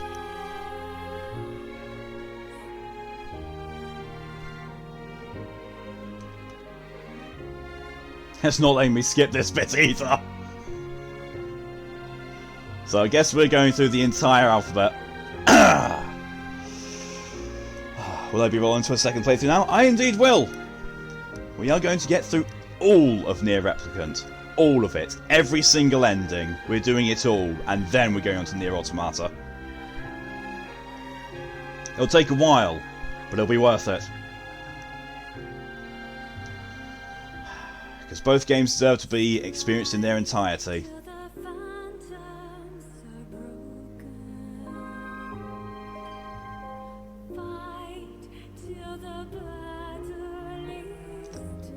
And look. Well, listen rather than look. It's in English rather than Chaos language. Red, you're confused. You didn't see ending choices there. Were they throughout the story and not at the end? Nope. You finish ending A by just completing the game. You then go into second playthrough mode. Finishing that puts you into ending B. And then you go through the game again. Finishing that puts you into ending C. Finishing the game again after that with all the weapons collected. As far as Mori says, it's with all weapons collected. It used to be with all weapons upgraded to maximum. You get ending D and the final ending of the game. Is that how I'm gonna hate love the ending all the crying?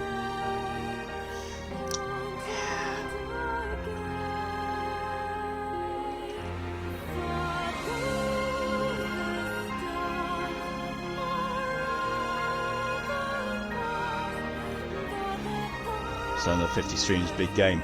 Not quite so many streams, no, because the rest of the game, you only do part 2 of the game each time round. You never do part 1 ever again, and I don't have to do any side quests either. So it is all just story, story, story. So it won't take that long to do the rest of the endings. I do want to upgrade the Phoenix Sword though, because it is the best weapon in the game. Does this mean we need to fish again? No. That was side quest only. Well, unless I need to go and get some materials for upgrades from fishing.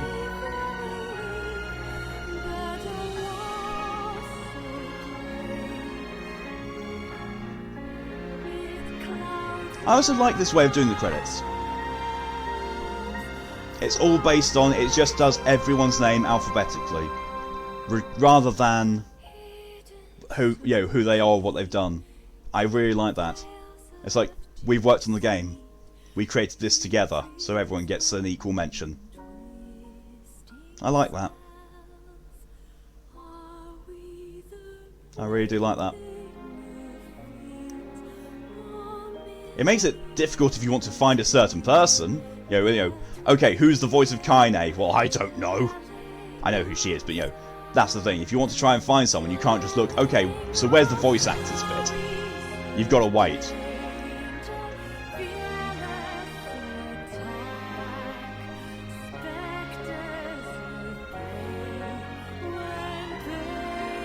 Also, it acts like New Game Plus, so I'm going to still have all my abilities and all of my levels. So, yeah. This is where this is the kind of thing where you're supposed to be getting the achievements for killing certain bosses within a certain time limit. But because I was already overpowered, I was already getting them. Not all of them, but some of them.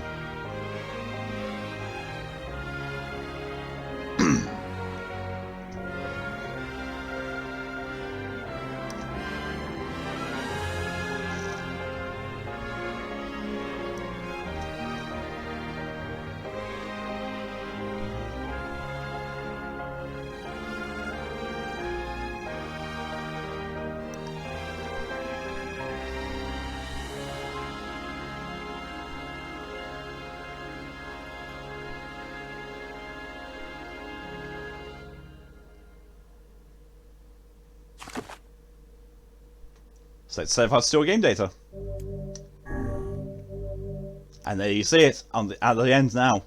Ending A acquired. Exit clear data to save screen. Yes. Ending B. Load your clear data after completing the game to experience Kaine's story. You can now read a departed mother's diary in your house. Wardrobe has been added to the options menu. New outfits can be obtained by progressing through a departed mother's diary. Change music has been added to the game section of the options menu. Saving. System data saved.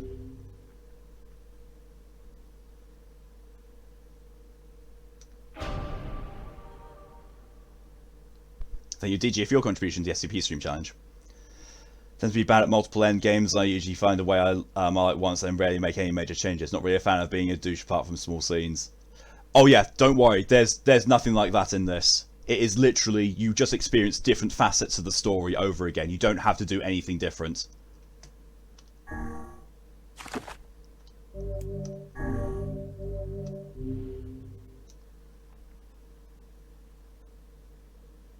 This puts you pretty much at the start of part 2 of the game.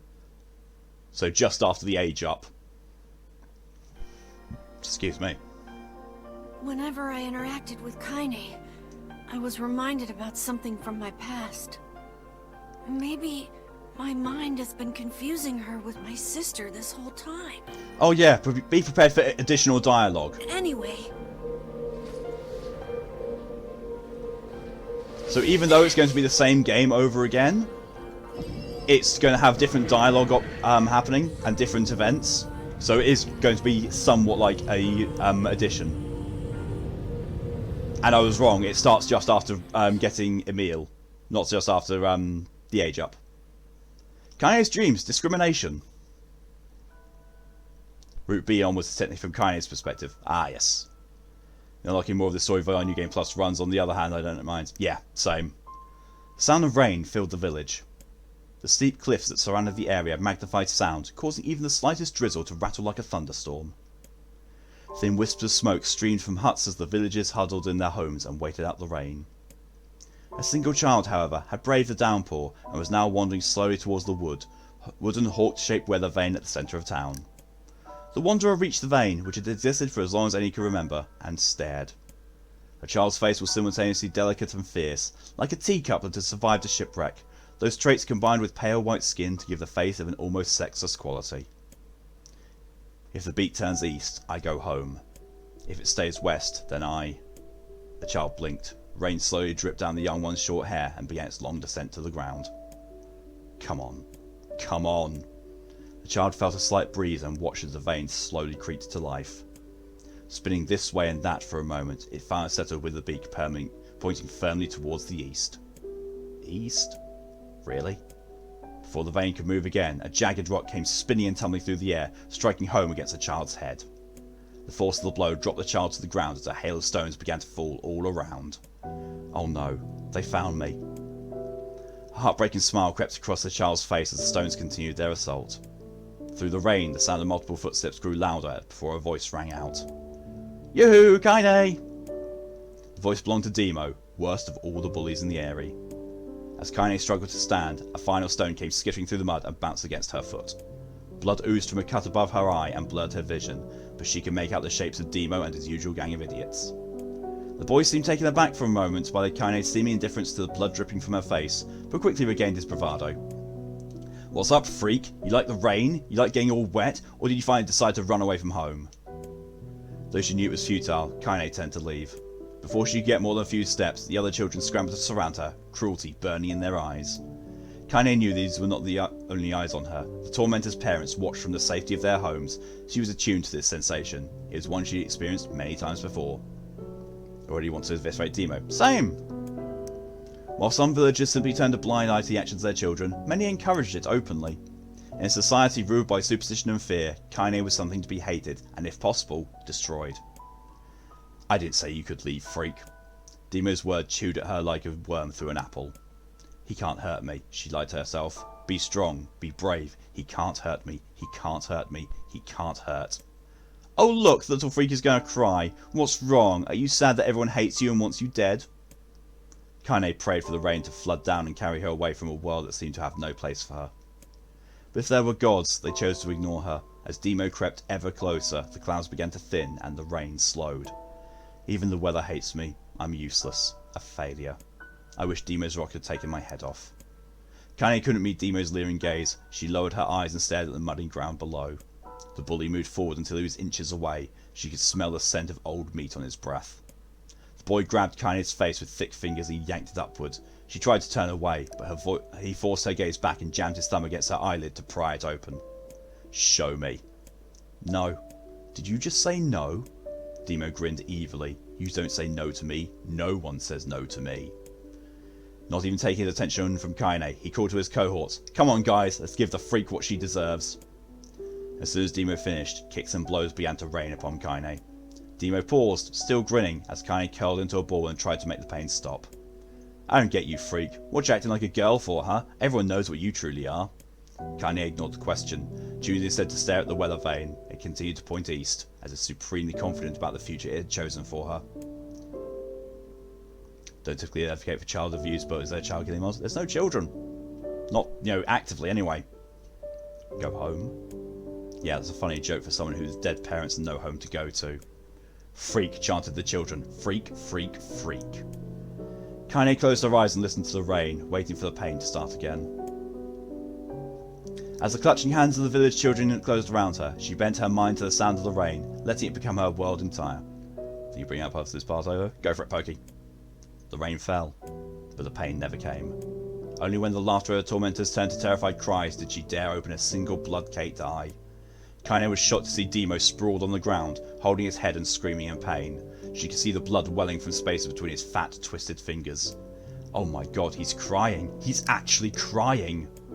Deprived of their leader, the other children glanced back and forth between themselves, as if waiting for someone to step forward and take charge. When no saviour emerged, they began an uneasy shuffle away from Kaine. But the young girl was the least of their concerns. Instead, their attention was wrapped on the ancient woman standing a few feet away. After struggling for breath for a moment, she finally spoke in a voice thick with rage. Hurts like a bitch, don't it? Now I suggest you scatter before I throw another one. And if any of you little bastards ever touch my Kaine again, I'll do far worse than throw a rock, you can count on it. The old woman crouched down and gently touched the hand Demo was using to cover the wound. Before he could think to protest, she ground her palm into the wound and twisted back and forth. Ow! He screamed, leaping to his feet. Stop it! What are you doing? Quit whining. Ain't no one ever died from a scratch. You hit me with a rock, you stupid bitch! A big one! That thing could have killed me! The old woman shrugged. Death is the best cure for stupid. Demo's face twisted with rage at her words. Locking his eyes on Kaine, he took a step backwards and spat on the ground. You can see where Kaine gets her attitude from. Yep! Get out. Leave this village. No one wants you here. Either of you. Seeing the old woman grab another stone, Demo and his companions turned tail and ran. As they fled, the old woman grabbed her side and barked out a single laugh. Ha! Look at the fat boy go. Guess he's healthy enough to run from a fight. The woman's smile faded as she turned her attention to Kaine. Kneeling down, she removed her shawl and placed it around the young girl's shoulders, then produced a cloth from the fold of her dress and began blotting out the blood on her forehead. Oh, Kaine, she said, why didn't you fight back? You're stronger than that lot. The words of her grandmother stung Kaine, and she turned away. Don't be nice to me, she said. I don't deserve it. Nothing matters anymore. Her tears, held in check for so long, finally began to fall on the muddy ground below. Everyone hates me. They think I cause bad things to happen. They think I'm a freak. I wish I was dead. As Kaine's tears turned to sobs, she felt her grandmother's hands on her shoulders.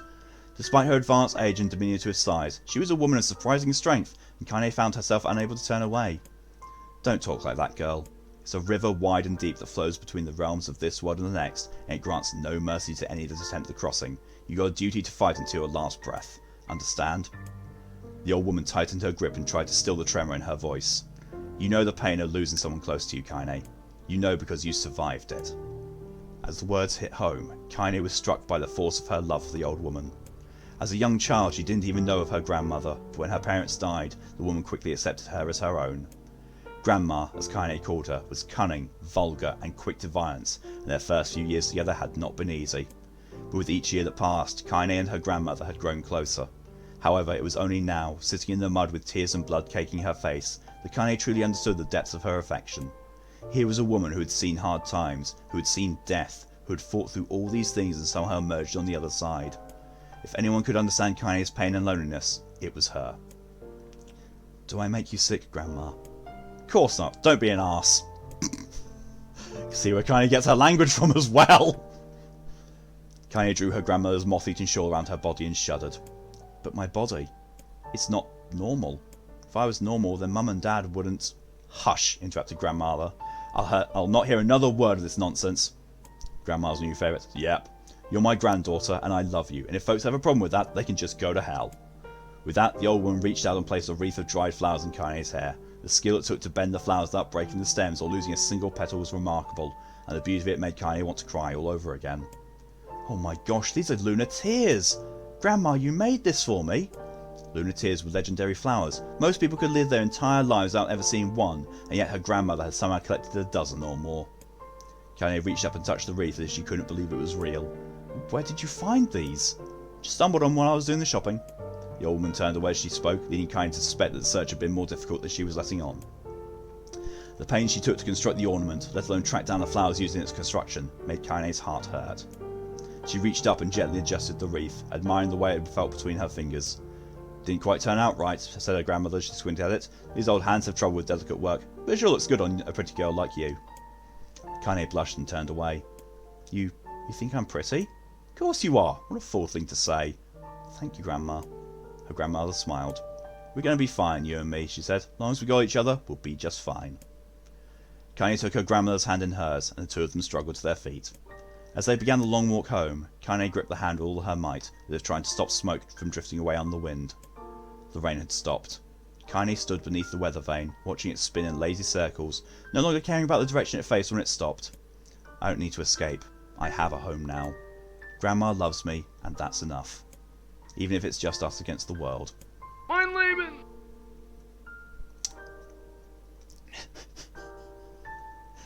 What a timing! Oh, wow. Skew, thank you very much for the 6 months of being subscribed with Prime. Very much appreciated. Subscribe for Tem, stay for Traddy. Can't argue. Can't argue. Kaine let her gaze drift up past the vane and into the cloudy sky. The last faint hints of a rainbow were slowly fading. As she turned and headed for home, the light scattered into a million particles and vanished, seemingly taken away on the breeze. Kaine's dreams, daily life. In the distance, Kaine heard the steady sounds of an axe striking wood. The noise had a purposeful quality to it, as if she was hearing a master woodsman go about his work. The firewood being produced, however, was as far from a work of art as could be. Pieces of every shape and size were being flung about a barren yard with wild abandon. This is long if I couldn't tell. Yeah, I did get a slight sort of SCP-5000 length vibe from this.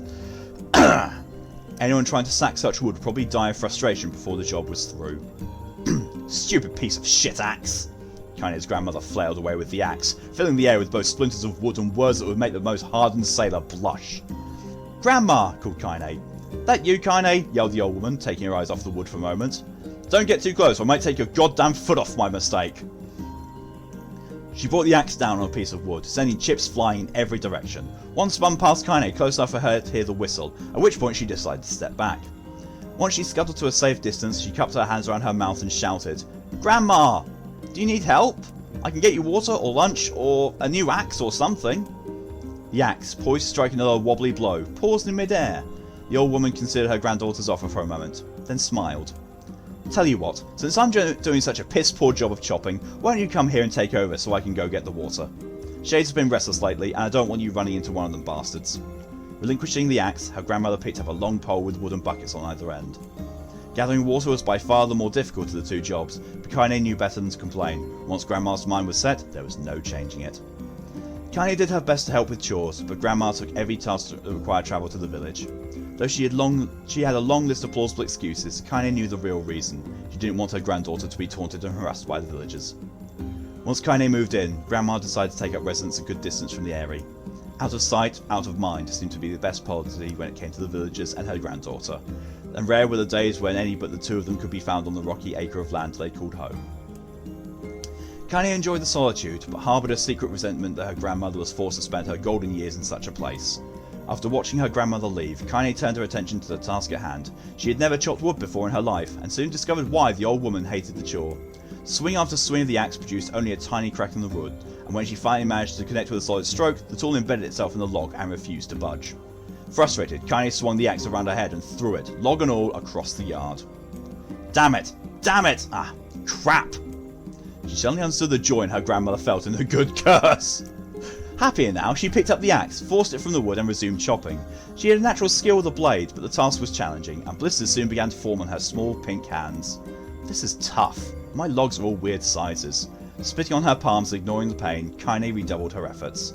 Just as she was developing a rhythm, Grandma returned from the village. Setting down her bucket with a small sigh, she took one look at the log and coughed out a wheezy laugh. Pretty clumsy, girl. You better practice if you...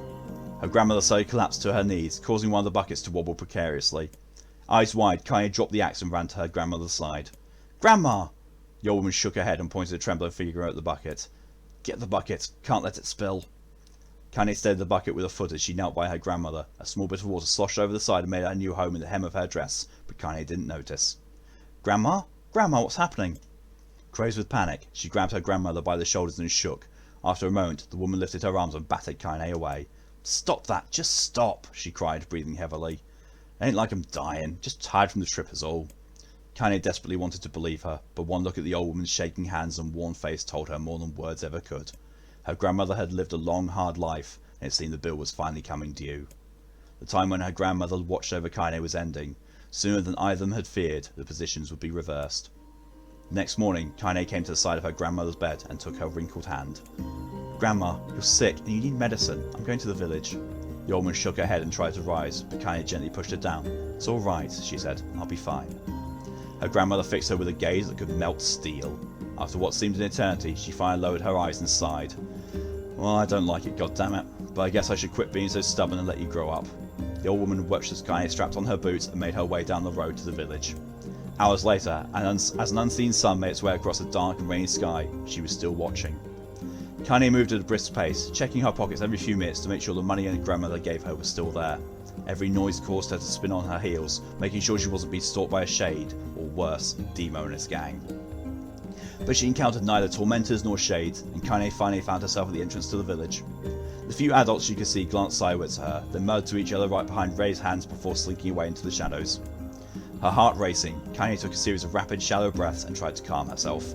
I have to prove myself. I have to help Grandma. I have to be strong. She chanted those words to herself over and over as she slowly made her way. Finally, her eyes settled on a rotund older woman who was angrily waving her arms in the air and telling anyone who would listen exactly what she thought of Kane's presence. Hey lady, said Kane with a pride she did not feel, where's the apothecary? The woman's flabby cheeks shook in bewildered anger. How dare this thing speak to me, they seemed to say, but Kane saw that her eyes held a different emotion. Fear. Yeah, we're both scared, lady. Trust me on this one. Which way? Kane repeated. The woman pointed at a small building to her right before hitching up her dress and stumbling off in the other direction. Kane cringed, expecting a stone to come flying from the assembled crowd, but none came. Her mind was filled with a strange sense of pride as she made her way to the apothecary, but the new emotion had little time to take root, and for as soon as she opened the door she noticed a familiar customer at the counter. It was Demo. He'd clearly been sent here on some kind of family errand, because his gang of followers was nowhere to be found. Oh my god, he sputtered. I mean, what are you doing here, freak? The insult was delivered without force, and Kane happily ignored it. Stretching on tiptoes to see over the counter, she asked the shopkeeper for medication. Ha! barked Demo. That old bitch finally keeled over. Go to hell, Demo. The boy's eyes grew so wide they seemed ready to fall out of his head. Before he could let fly a comeback, or worse, a punch, the apothecary told him to knock it off before he kicked them out of the store. Demo slunk out of the shop, cursing Kane under his breath. Once he was gone, she allowed herself to breathe once more, taking a brief tour of the shop while the owner prepared her medication. Countless tiny bottles filled the cramped store, each with a label written in some indecipherable language. An ocean of aromas assaulted her nose, creating a scent that was exotic but not altogether unpleasant. Seeing such a variety of supplies gave Kane a sense of peace. Surely in a world so vast there would be a place that she could call home. On the far wall, behind the counter, rested a portrait of a stunning young girl. The picture had once contained bright, vibrant colours, but time had worked its cruel magic and they were beginning to fade. The beauty of the work, however, remained undiminished. You like that picture? Kane turned to find the apothecary with a small vial of medicine in his hand. His eyes were gentle, but sad, and they seemed to stare through her and into nothing as he spoke. That's my daughter. I sketched it when she was just a little girl. She's been dead a long time now. Kane didn't know how to respond. She just stared at the portrait and tried to come up with the right words. Pictures are wonderful things, continued the shopkeeper. They let the ones closest to you live on forever. He shook his head slightly, then looked down at Kane and smiled, handing her the medicine. He reached into his sizable green apron and produced a handful of old wax crayons. You should have these. There's no one left I wish to draw. Kane took an instinctive step back, causing the shopkeeper's face to darken. Yes, I've heard the rumours about you, he said. It's a small village and word travels quickly. Between you and me, I'm not sure which of them to believe, but I also don't think they matter much. I know your grandmother, Callie, and I think the way that she was driven out of this town is just deplorable. Grandma's name is Callie? Thought Kane suddenly. She was still mulling the new fact over in her mind as she reached out and gently took the crayons from the apothecary's hands. Your grandmother's an old friend of mine, he said as Kane scooted away yet again. I owe her much. I wager she would like it if you drew a picture of her. Yes, I think she would like that very much. Kane murmured a quiet agreement, but instead her heart was bursting. Never before had a villager treated her with anything but complete contempt. It was a tiny, almost imperceptible step, but it was a step nonetheless, and with enough tiny steps, she might one day discover the rest of the world. When Kaine returned home, she found her grandmother asleep in her bed. Her feet were blackened and raw, even bleeding a bit in places, leading Kaine to think that she'd been pacing around the room until exhaustion finally caught up with her. She placed the medicine by her grandmother's pillow and turned to leave, but found the old woman's hand clasped around her arm. "Back already, are you?" asked the grandmother with a yawn. "Come here, let me have a look at you." Grandma sat up and examined Kaine from head to toe, finally satisfied that nothing terrible had befallen her grandchild. Yeah. She leaned back and allowed herself to relax.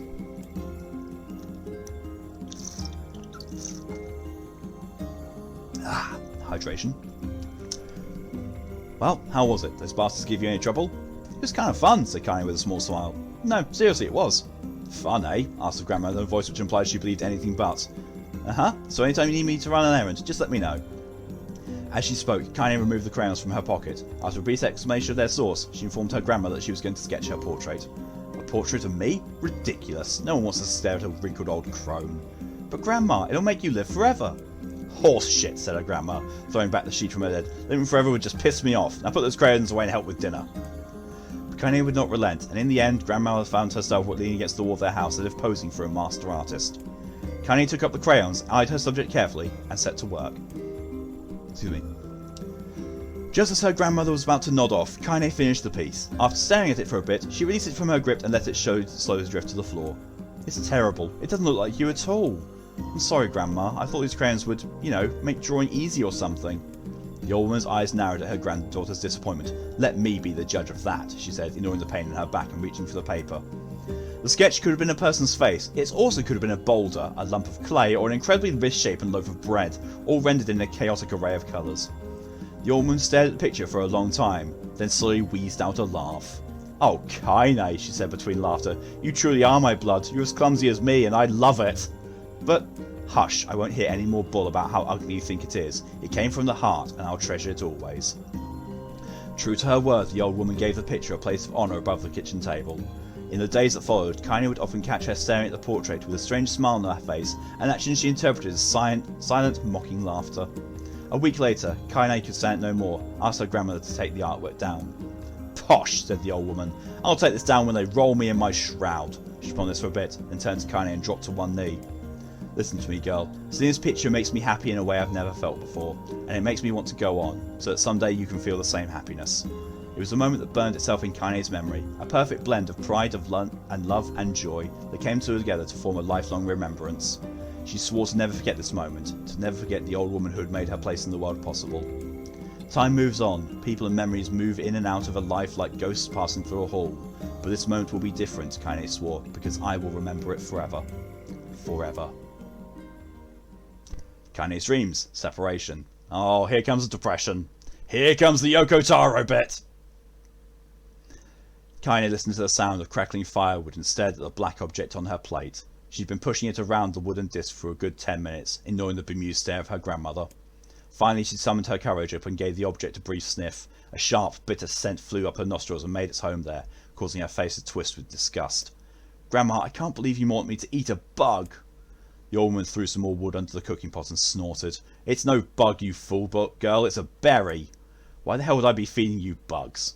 "Yeah, well, it sure looks like a bug," said Kaine, "and I think it's burnt or something, because it smells terrible." With that, Kaine held her nose and threw the berry in her mouth, chewing as little as possible. "Oh yeah, that's terrible, alright." "Why, you little brat," laughed the old woman. "Look at the sass on you. You've been spending too much time with me, and that's a fact."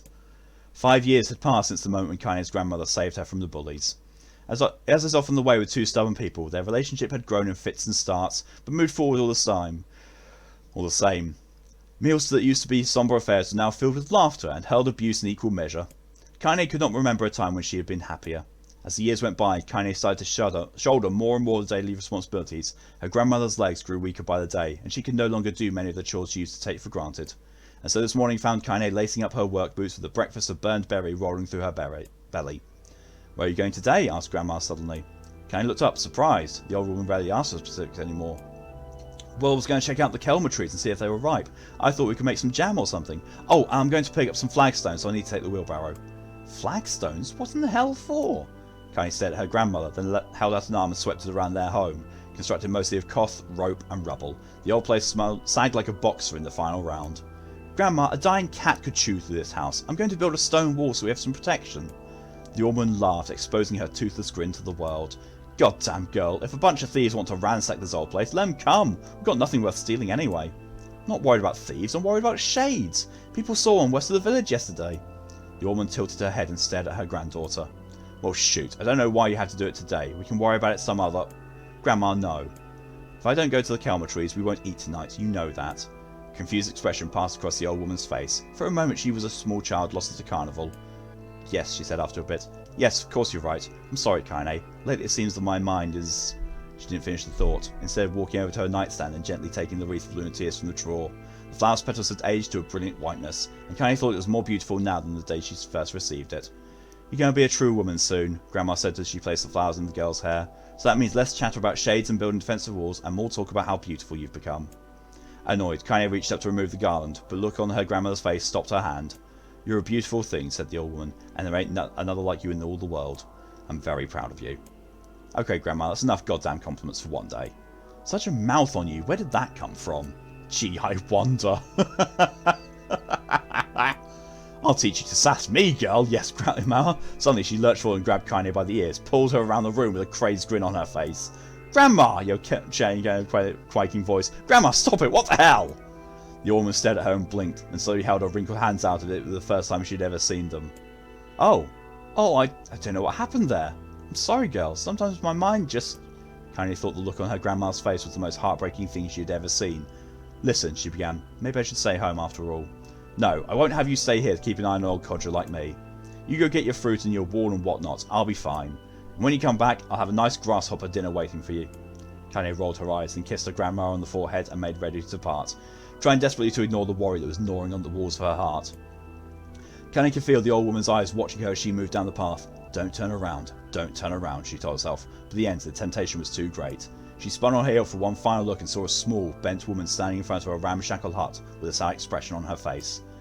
God, she looked so old now. It's like the wind could reach down and just carry her away. Kaine worried about her grandmother all day, causing her work to suffer. What little fruit she could collect was tossed carelessly into a wheelbarrow, and she only found a couple of stones before losing interest in the project. Finally, as dusk approached, she decided to call it a day. Cursing herself for the lack of focus, Kaine pushed the nearly empty wheelbarrow back down the path. As she crested the final hill, she suddenly froze in place. The wheelbarrow fell from her fingers and collapsed on its side, sending a few pieces of wrinkled brown fruit rolling back down the hill. Her gaze was transfixed by a thick, black cloud that hovered just ahead. Tracing its path with her finger, Kaine suddenly felt her stomach knot in on itself. No. Oh gods, no! Her grandmother's house was ablaze, the flames licking up as if trying to touch the sky itself. Grandma? Grandma! Kaine ran there, faster than she had ever moved in her life. Once she tripped on a stone and went sprawling onto the rocky ground, but she leapt to her feet and continued running, unmindful of the blood that spilled from her wounded hands and knees. As she got closer and closer, Kaine's mind began to race in time with her footfalls. It's too dark, not just fire. It can't be fire, too much smoke. Gotta save her, gotta save her. She burst into the front yard and came to a sudden halt, her worst suspicions confirmed. The smoke from the fire was mingling with the black, inky blackness, was mingling with thick, inky blackness of an enormous shade. The massive creature supported itself on 3 twisted feet and achieved a balance through means of a large armoured tail.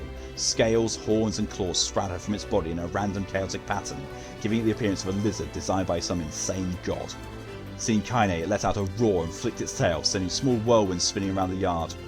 For a moment the creature retreated into a shimmery inky blackness, as if her mind was unable to comprehend that such a thing could actually exist, but then a smell hit her, a blend of rotted meat and excrement, and horror became real once more. The creature bellowed again, and this time Kaine responded with a scream of her own. All right, you bastard, she thought as her screams echoed off a high cliffs around them. It's you or me, let's go.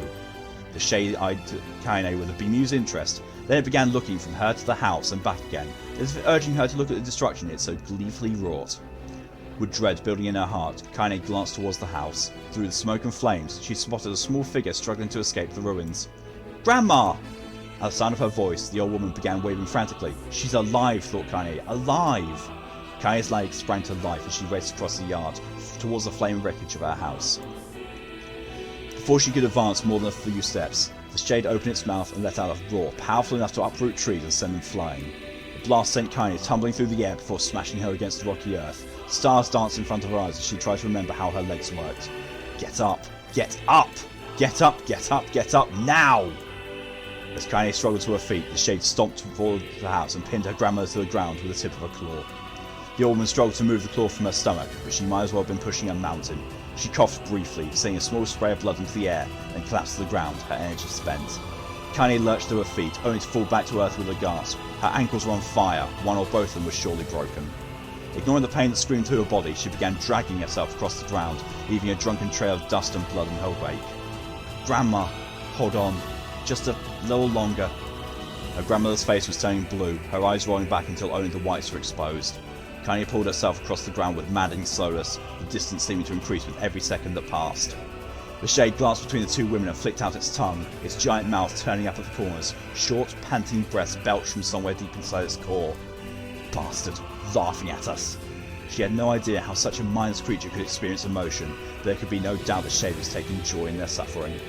Yeah, I see your plan. The Shade moved its claws slightly, allowing Grandma to breathe again. It was clearly keeping her alive, only to snuff out her life when Kaine was close enough to touch her. I'm going to kill this bastard. Summoning all her strength, Kaine rose to her feet. There was a sickening snap from her right ankle as the foot twisted backward, but she forced it from her mind and began to hobble towards the monster. Pulling a small knife from the pouch at her waist, she leapt on the foot that pinned her grandmother and plunged the weapon deep. Give her back, she screamed. Give her back to me. Thank you for the hydration reminder, DJ.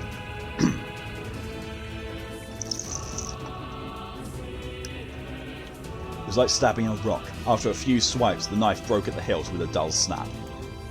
The Shade panted laughter again, and raised its tail and sent it rushing through the air towards the young girl that was latched to its foot. Kaine never had a chance. The tail struck her square in the chest and sent her crashing into the burning wreckage of the home. As she lay on the ground with blood pouring from multiple wounds, a small weak voice spoke up. Kaine? Kaine's vision blurred, but she forced herself to focus on the sound. Finally, her eyes cleared enough for her to make out the grandmother's hands reaching for her through the smoke. Grandma? Kaine, you gotta run. You can't best this one. Excuse me. Kaine grabbed the hands and held on with all her strength. Grandma, come on, we have to go.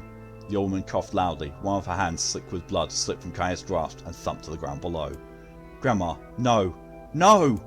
I said run, goddammit. You have to live. You have to get through. The thoughts would stay forever unfinished. Before she could say another word, the Shade's clawed foot descended, smashing into the remains of the roof and down upon the shattered figure of the old woman. Blood oozed from gaps in the creature's toes as the terrible, putrid smell assaulted Kaine's nose once again. She stared at the foot, dumbfounded, convinced that what she was seeing could not possibly be real. When the creature finally lifted its appendage, all that remained underneath was a twisted, unrecognisable mass of rubble and red. Her grandmother was gone. Kaine blinked, trying to feel the hands which had been in hers just a moment before. For a fleeting instant, she could remember the warmth of that embrace, the trembling of the fingers, but then the sensation drifted away on the breeze and was gone. Excuse me. Memories flashed through Kaine's mind, one after the other, faster and faster, until they became a meaningless jangle of noise. Kaine screamed, and then a thunderous sound that echoed off the cliffs and seemed to roll away forever. The Shade eased forward, black ichor pouring from its mouth and dissolving into smoke on the ground below. The earth shook with every step as it crept towards its prey. Kaine's body slowly rose, as if controlled by a mad puppet master. Her arms and legs were bent at impossible angles. Her head lolled dangerously to the side, yet somehow she managed to stand. Someone forgot parts of New Vegas. I can't remember how to initiate boons follow quest. I think you need to have a certain item, or your speech skill needs to be high enough, I think. Pokey is hooked, by the way. I thought as much, yeah. Thank you for the clarification, though, Pokey.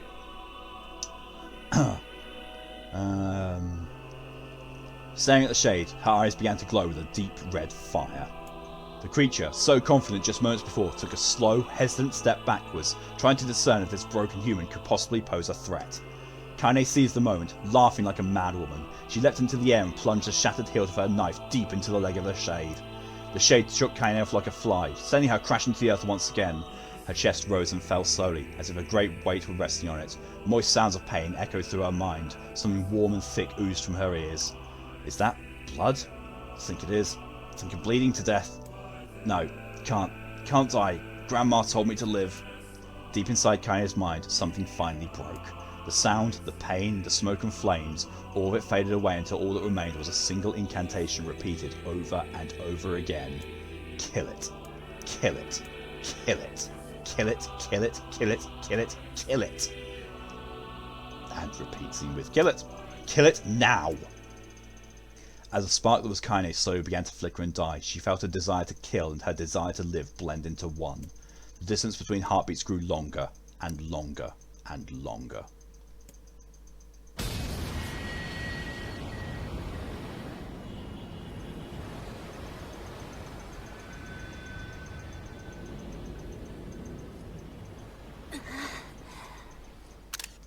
Boop.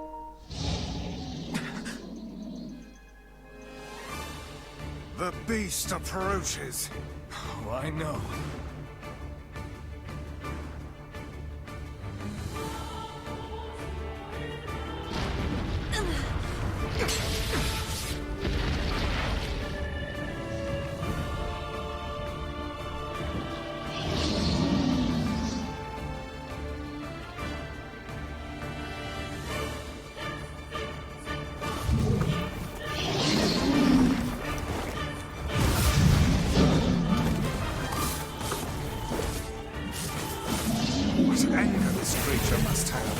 How did it even survive these past 5 years? I'm not gonna let this happen again. It dies today. My sword is lighter. It's not the blade, but the skill of the user. Strike it down.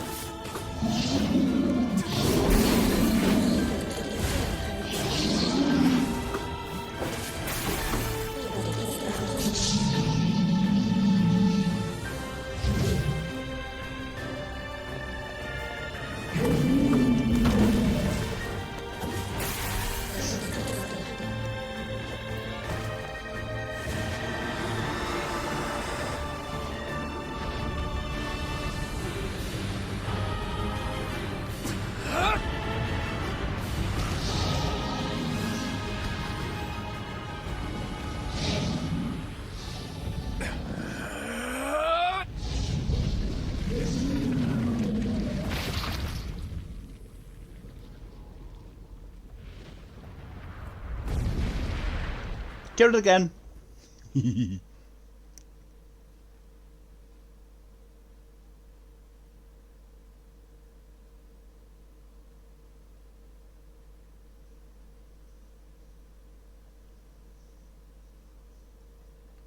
Kanye's dreams encounter.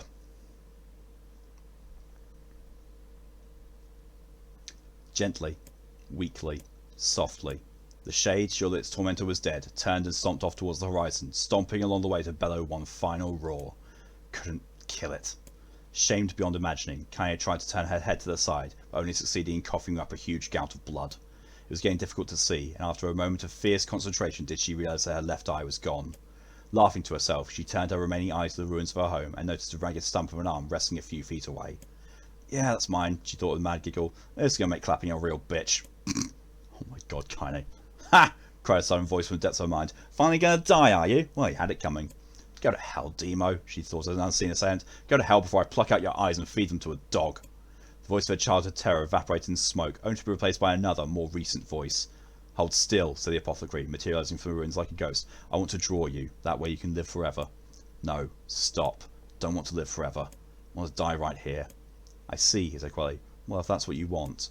The spectral shopkeeper fluttered in and out of existence for a moment, then produced a piece of paper and sketched quite quickly. After a few seconds, he turned the page to Kaine and smiled. Since you rejected my offer, I decided to draw someone else. It was a picture of her grandmother, real as life. Kaine opened her mouth to thank the man, but stopped as the picture began to blacken in the middle.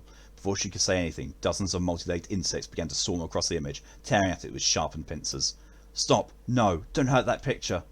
Kaine reached out with her remaining arm and waved futilely at the air. To her surprise, the insects fell off the picture and to the ground below, where they vanished into tiny black tendrils of smoke. Relieved, Kaine turned her good eye back to the picture, only to open her mouth in a silent scream. The sketch now showed her grandmother as she truly was, a smashed, unrecognisable lump of nothing. The apothecary smiled, then broke into a jolly dance. See that? He cried as he danced a jig. It's perfect now. She looks just like you. Ha-cha-cha-cha. I look like that? Oh God, I'm going to die. gonna die. Drowning in despair, Kaine laid her head back in the mud and smoke of her ruined house and waited for the end to come.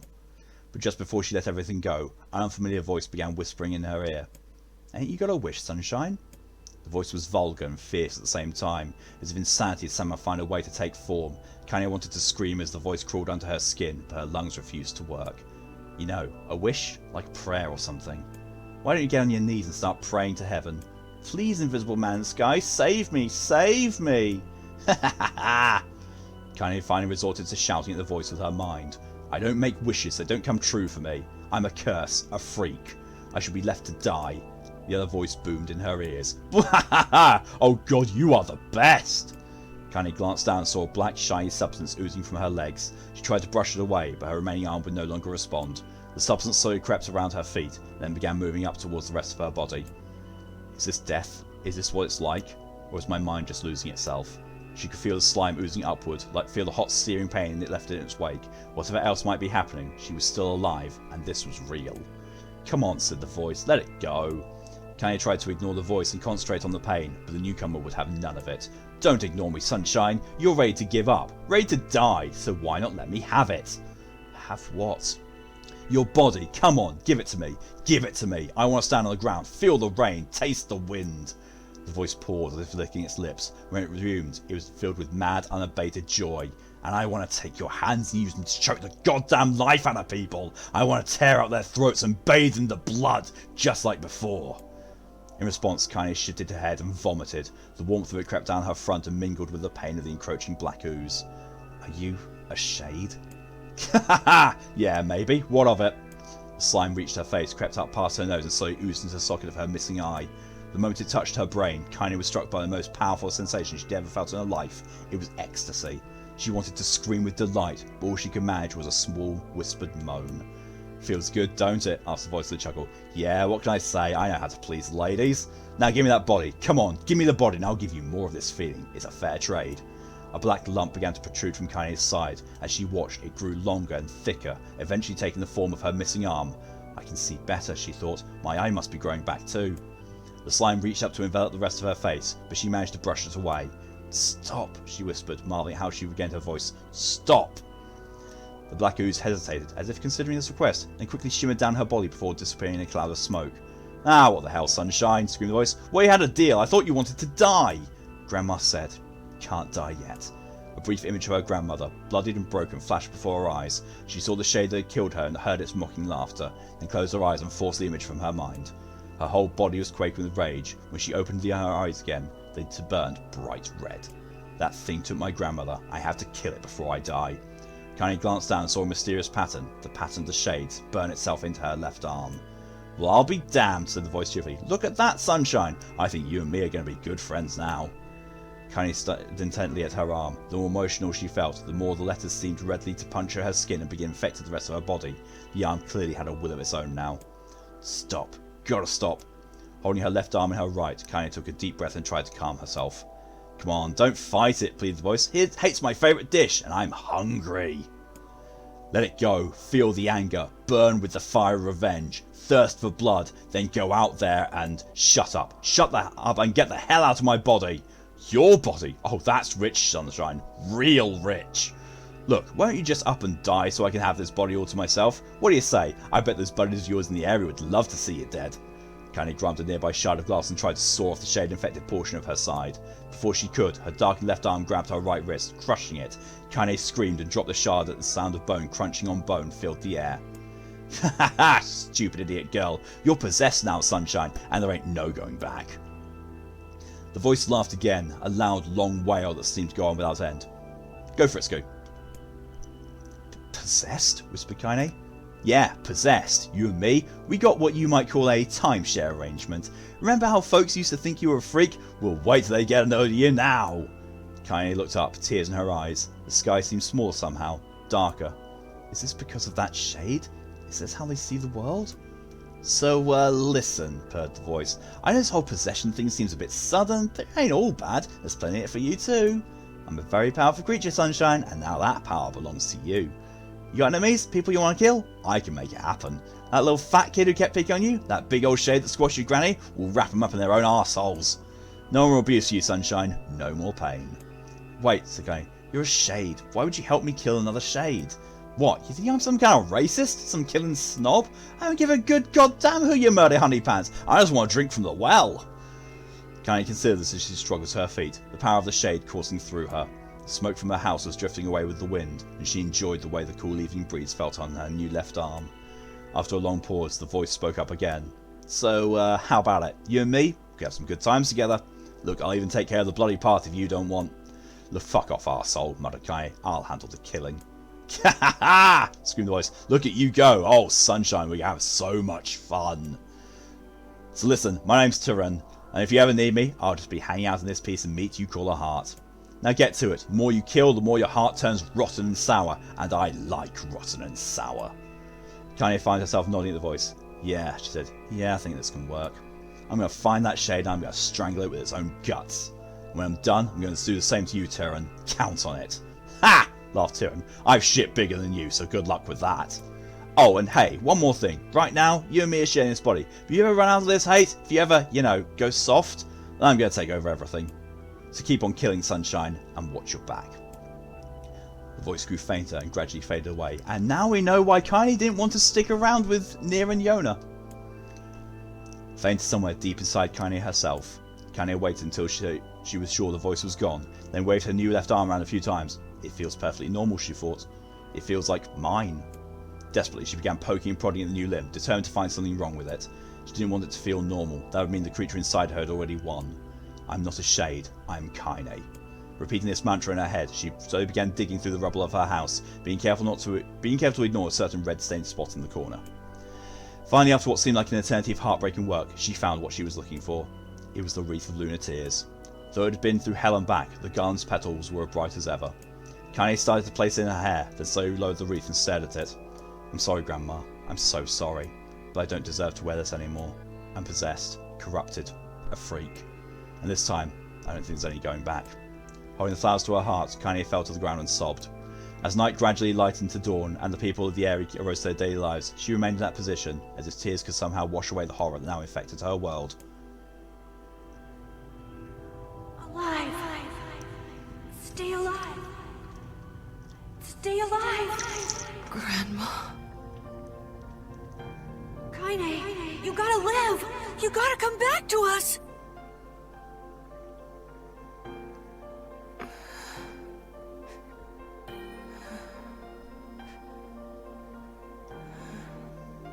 Oh, hey.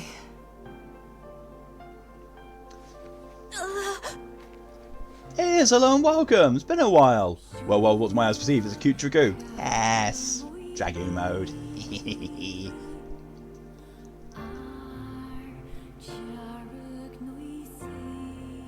You joined us just at the beginning of Route B of the game. You were the one calling me, weren't you?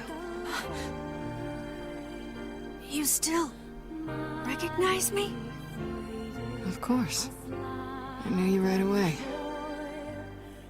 Thank you, Kaine. Welcome back, Kaine. Wow. You grew up. So you don't know how long to say? No problem at all. 5 years. I'm going to be ending this part in the moment, so going to have a break before I go on to the stream of Outriders with Fox and some alcohol. Always love your cute Dragoo persona. Thank you, Iz. And thank you for stopping by, even if it's not for very long. Shit. That's a long time. Sadly, it's not Kipper. Any luck with Yona? Fucking Kipper. We are still no closer to finding her.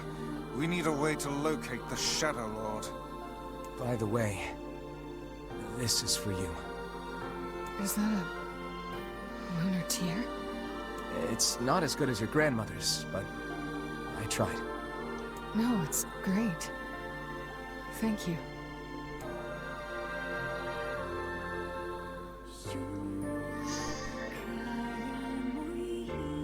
Kaine waking from her long, petrified sleep. Emil's unflagging kindness. Our reunion was a happy one, and we let it wash over us like rain. That is, Until Devila and Popola had to go and ruin it all. Again. Those two. Are you kidding me? You can't be serious. Please, try to understand. People are tired and scared, and... I'm sorry. I'm sorry you have to bear the brunt of that. This is crap, and you know it. It's okay. We can sleep outside. No one's sleeping outside. You and Kaine saved this village, and now they want to run you out? People are afraid of us. And really, I understand. I mean, look at me. We're back to As best long boy as you're Emil. still with us, I can deal with it. Right, Kaine? I'm used to sleeping outside. But... We'll see you later. Sorry about this. You two aren't sorry. We know this. What is the matter? Kaine always sleeps outside. I never thought about that until just now. Never even occurred to me. Damn it. We should turn in.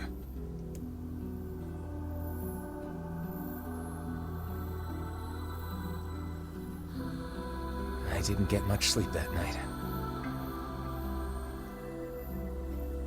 For the first time in my life, I hated Devila. For the first time in my life, I doubted Popola. But those feelings are pointless in the end. They said and did what they did for the sake of the village. To protect it from the horror of the Shades.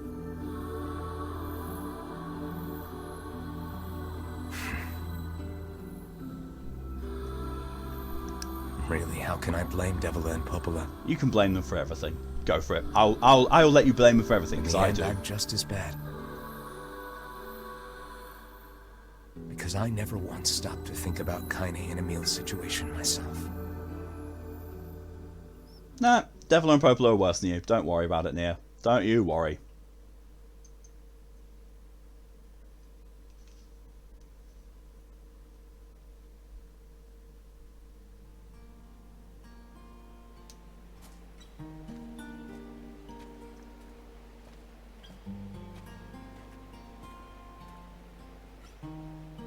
I should apologize to Kaine and Emil. But what good would that even do? I got a fire going behind. Wait, is that... Campfires are weird. I'm so happy to get to talk to you again, Kaine. Yeah, me too. I tried everything I could think of to save you, you know. It's one of those that the village hated Kaine even before she was possessed. Yep. I polished you with a special cloth. I poured warm water over you. Oh my god. Wait, you poured water on me? Yeah, but it didn't really do much except make you all shiny. Hey, Emil. Thanks for saving me. I guess you noticed how I look different now. I'm sorry, Emil. I'm sorry for all of it. Well, I mean, this new form isn't all bad, you know? It's hinted in the dialogue Kaine has a penis. Yeah. Yeah, I thought that was it. At least I can look at you when we talk, right? Kind of glad the area's gone, yeah. Kind of glad. And the village hates because of that, yeah.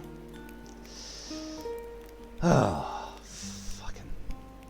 Good thing they're gone. Good thing they get, completely eviscerated and blown up. Hey, so why don't you tell me something about yourself? I'm not very interesting. Sorry. Come on, I just want to know you better. Please? Fine.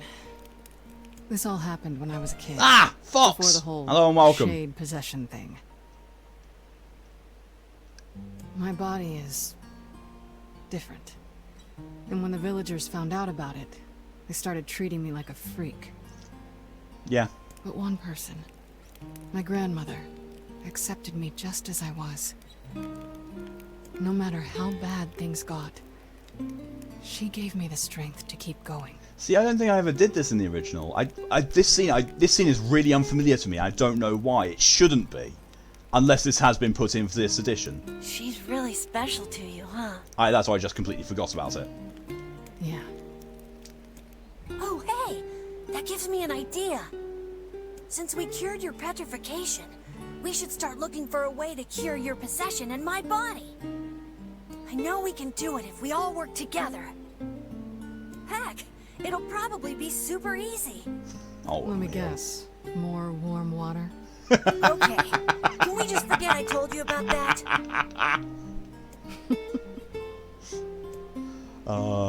Warm water, now the solution to all of life's problems.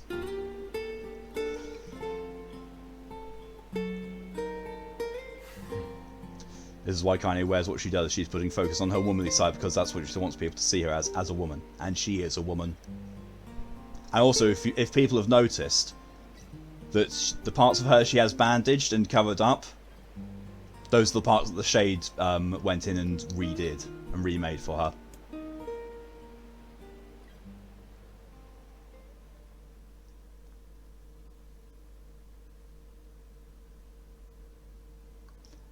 Game, let me get to a gameplay thing so I can save and quit this and go on a small break. Sleep well? Sure. And yet your red eyes tell a different tale. Ah, yeah, that whole so scene hard on wasn't yourself, there the first time round. I'm fairly certain it to go wasn't. see At Devil least and part of Woman. it wasn't there the first time I played Very this. well. Yay, 900 gold. Gold moved just out of nowhere. Gold moved Flower Seed. 531,000 gold. Yeah, I saw everything. There's the diary. Welcome back, Scoop. And save point. First, what's this? So I've got maximum of overrides. There we go.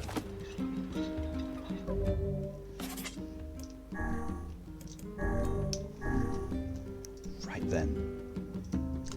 Okay then. So my eye tracking's gone bollocks up. Well, so this is where I'm going to be taking a break. This would normally be where I'd be ending the stream, but we've got the drunk stream to do. Fox is clearly already here and up for it, so I'm going to take a break for about 5 to 10 minutes, like I usually do between these sessions. No breaks. Skew, I'm sending you my hospital bill then. Only Strim. Wait, I just realised me sending you my hospital doesn't work. We don't pay for hospital here. Fuck. Bollocks. Ass. Bollocks. DJ, wait, because this is before everything is very bad makes alive. Yes, he is. This will be before we go and do the Red Bag Man thing of finding the Shade in the ship. So he's still alive. Wait, Brits pay for healthcare? We have the option to. Some kind of healthcare we do, some we don't. It depends on, it all depends on whether it's covered by the NHS. If it's covered by the NHS, then we don't pay. Except for, with our tax. Our normal workplace tax partly funds the NHS. We can do things that are private. Private healthcare, that costs. And if things are part private and part NHS, as most dentists tend to be, we have to pay for that. Or at least, pay a certain amount. Oh yeah, and we also pay for prescriptions, but we don't. We have a standard flat rate for prescriptions, and it's quite low. It's like it's less than £10 per medication. Doesn't matter what the medication is, not at all. So insulin, for example, thousands of dollars in the US, £10 for a prescription of a month's worth of insulin over here. Brits don't have awesome Halloween decorations or sausage gravy either. Out. Welcome back, Torian. Yeah, you've come back because I'm about to switch over to the break. So yeah, about a 10-minute break, during which time I'm going to stretch my legs, bathroom break, all that kind of stuff. And then we will be back with Fox and I doing the drunk stream for Outriders. So don't go anywhere if you want to see that. If you do want to go somewhere, well, I I can't keep you here, but Scoo might. Beware the power of Scoo. Bathroom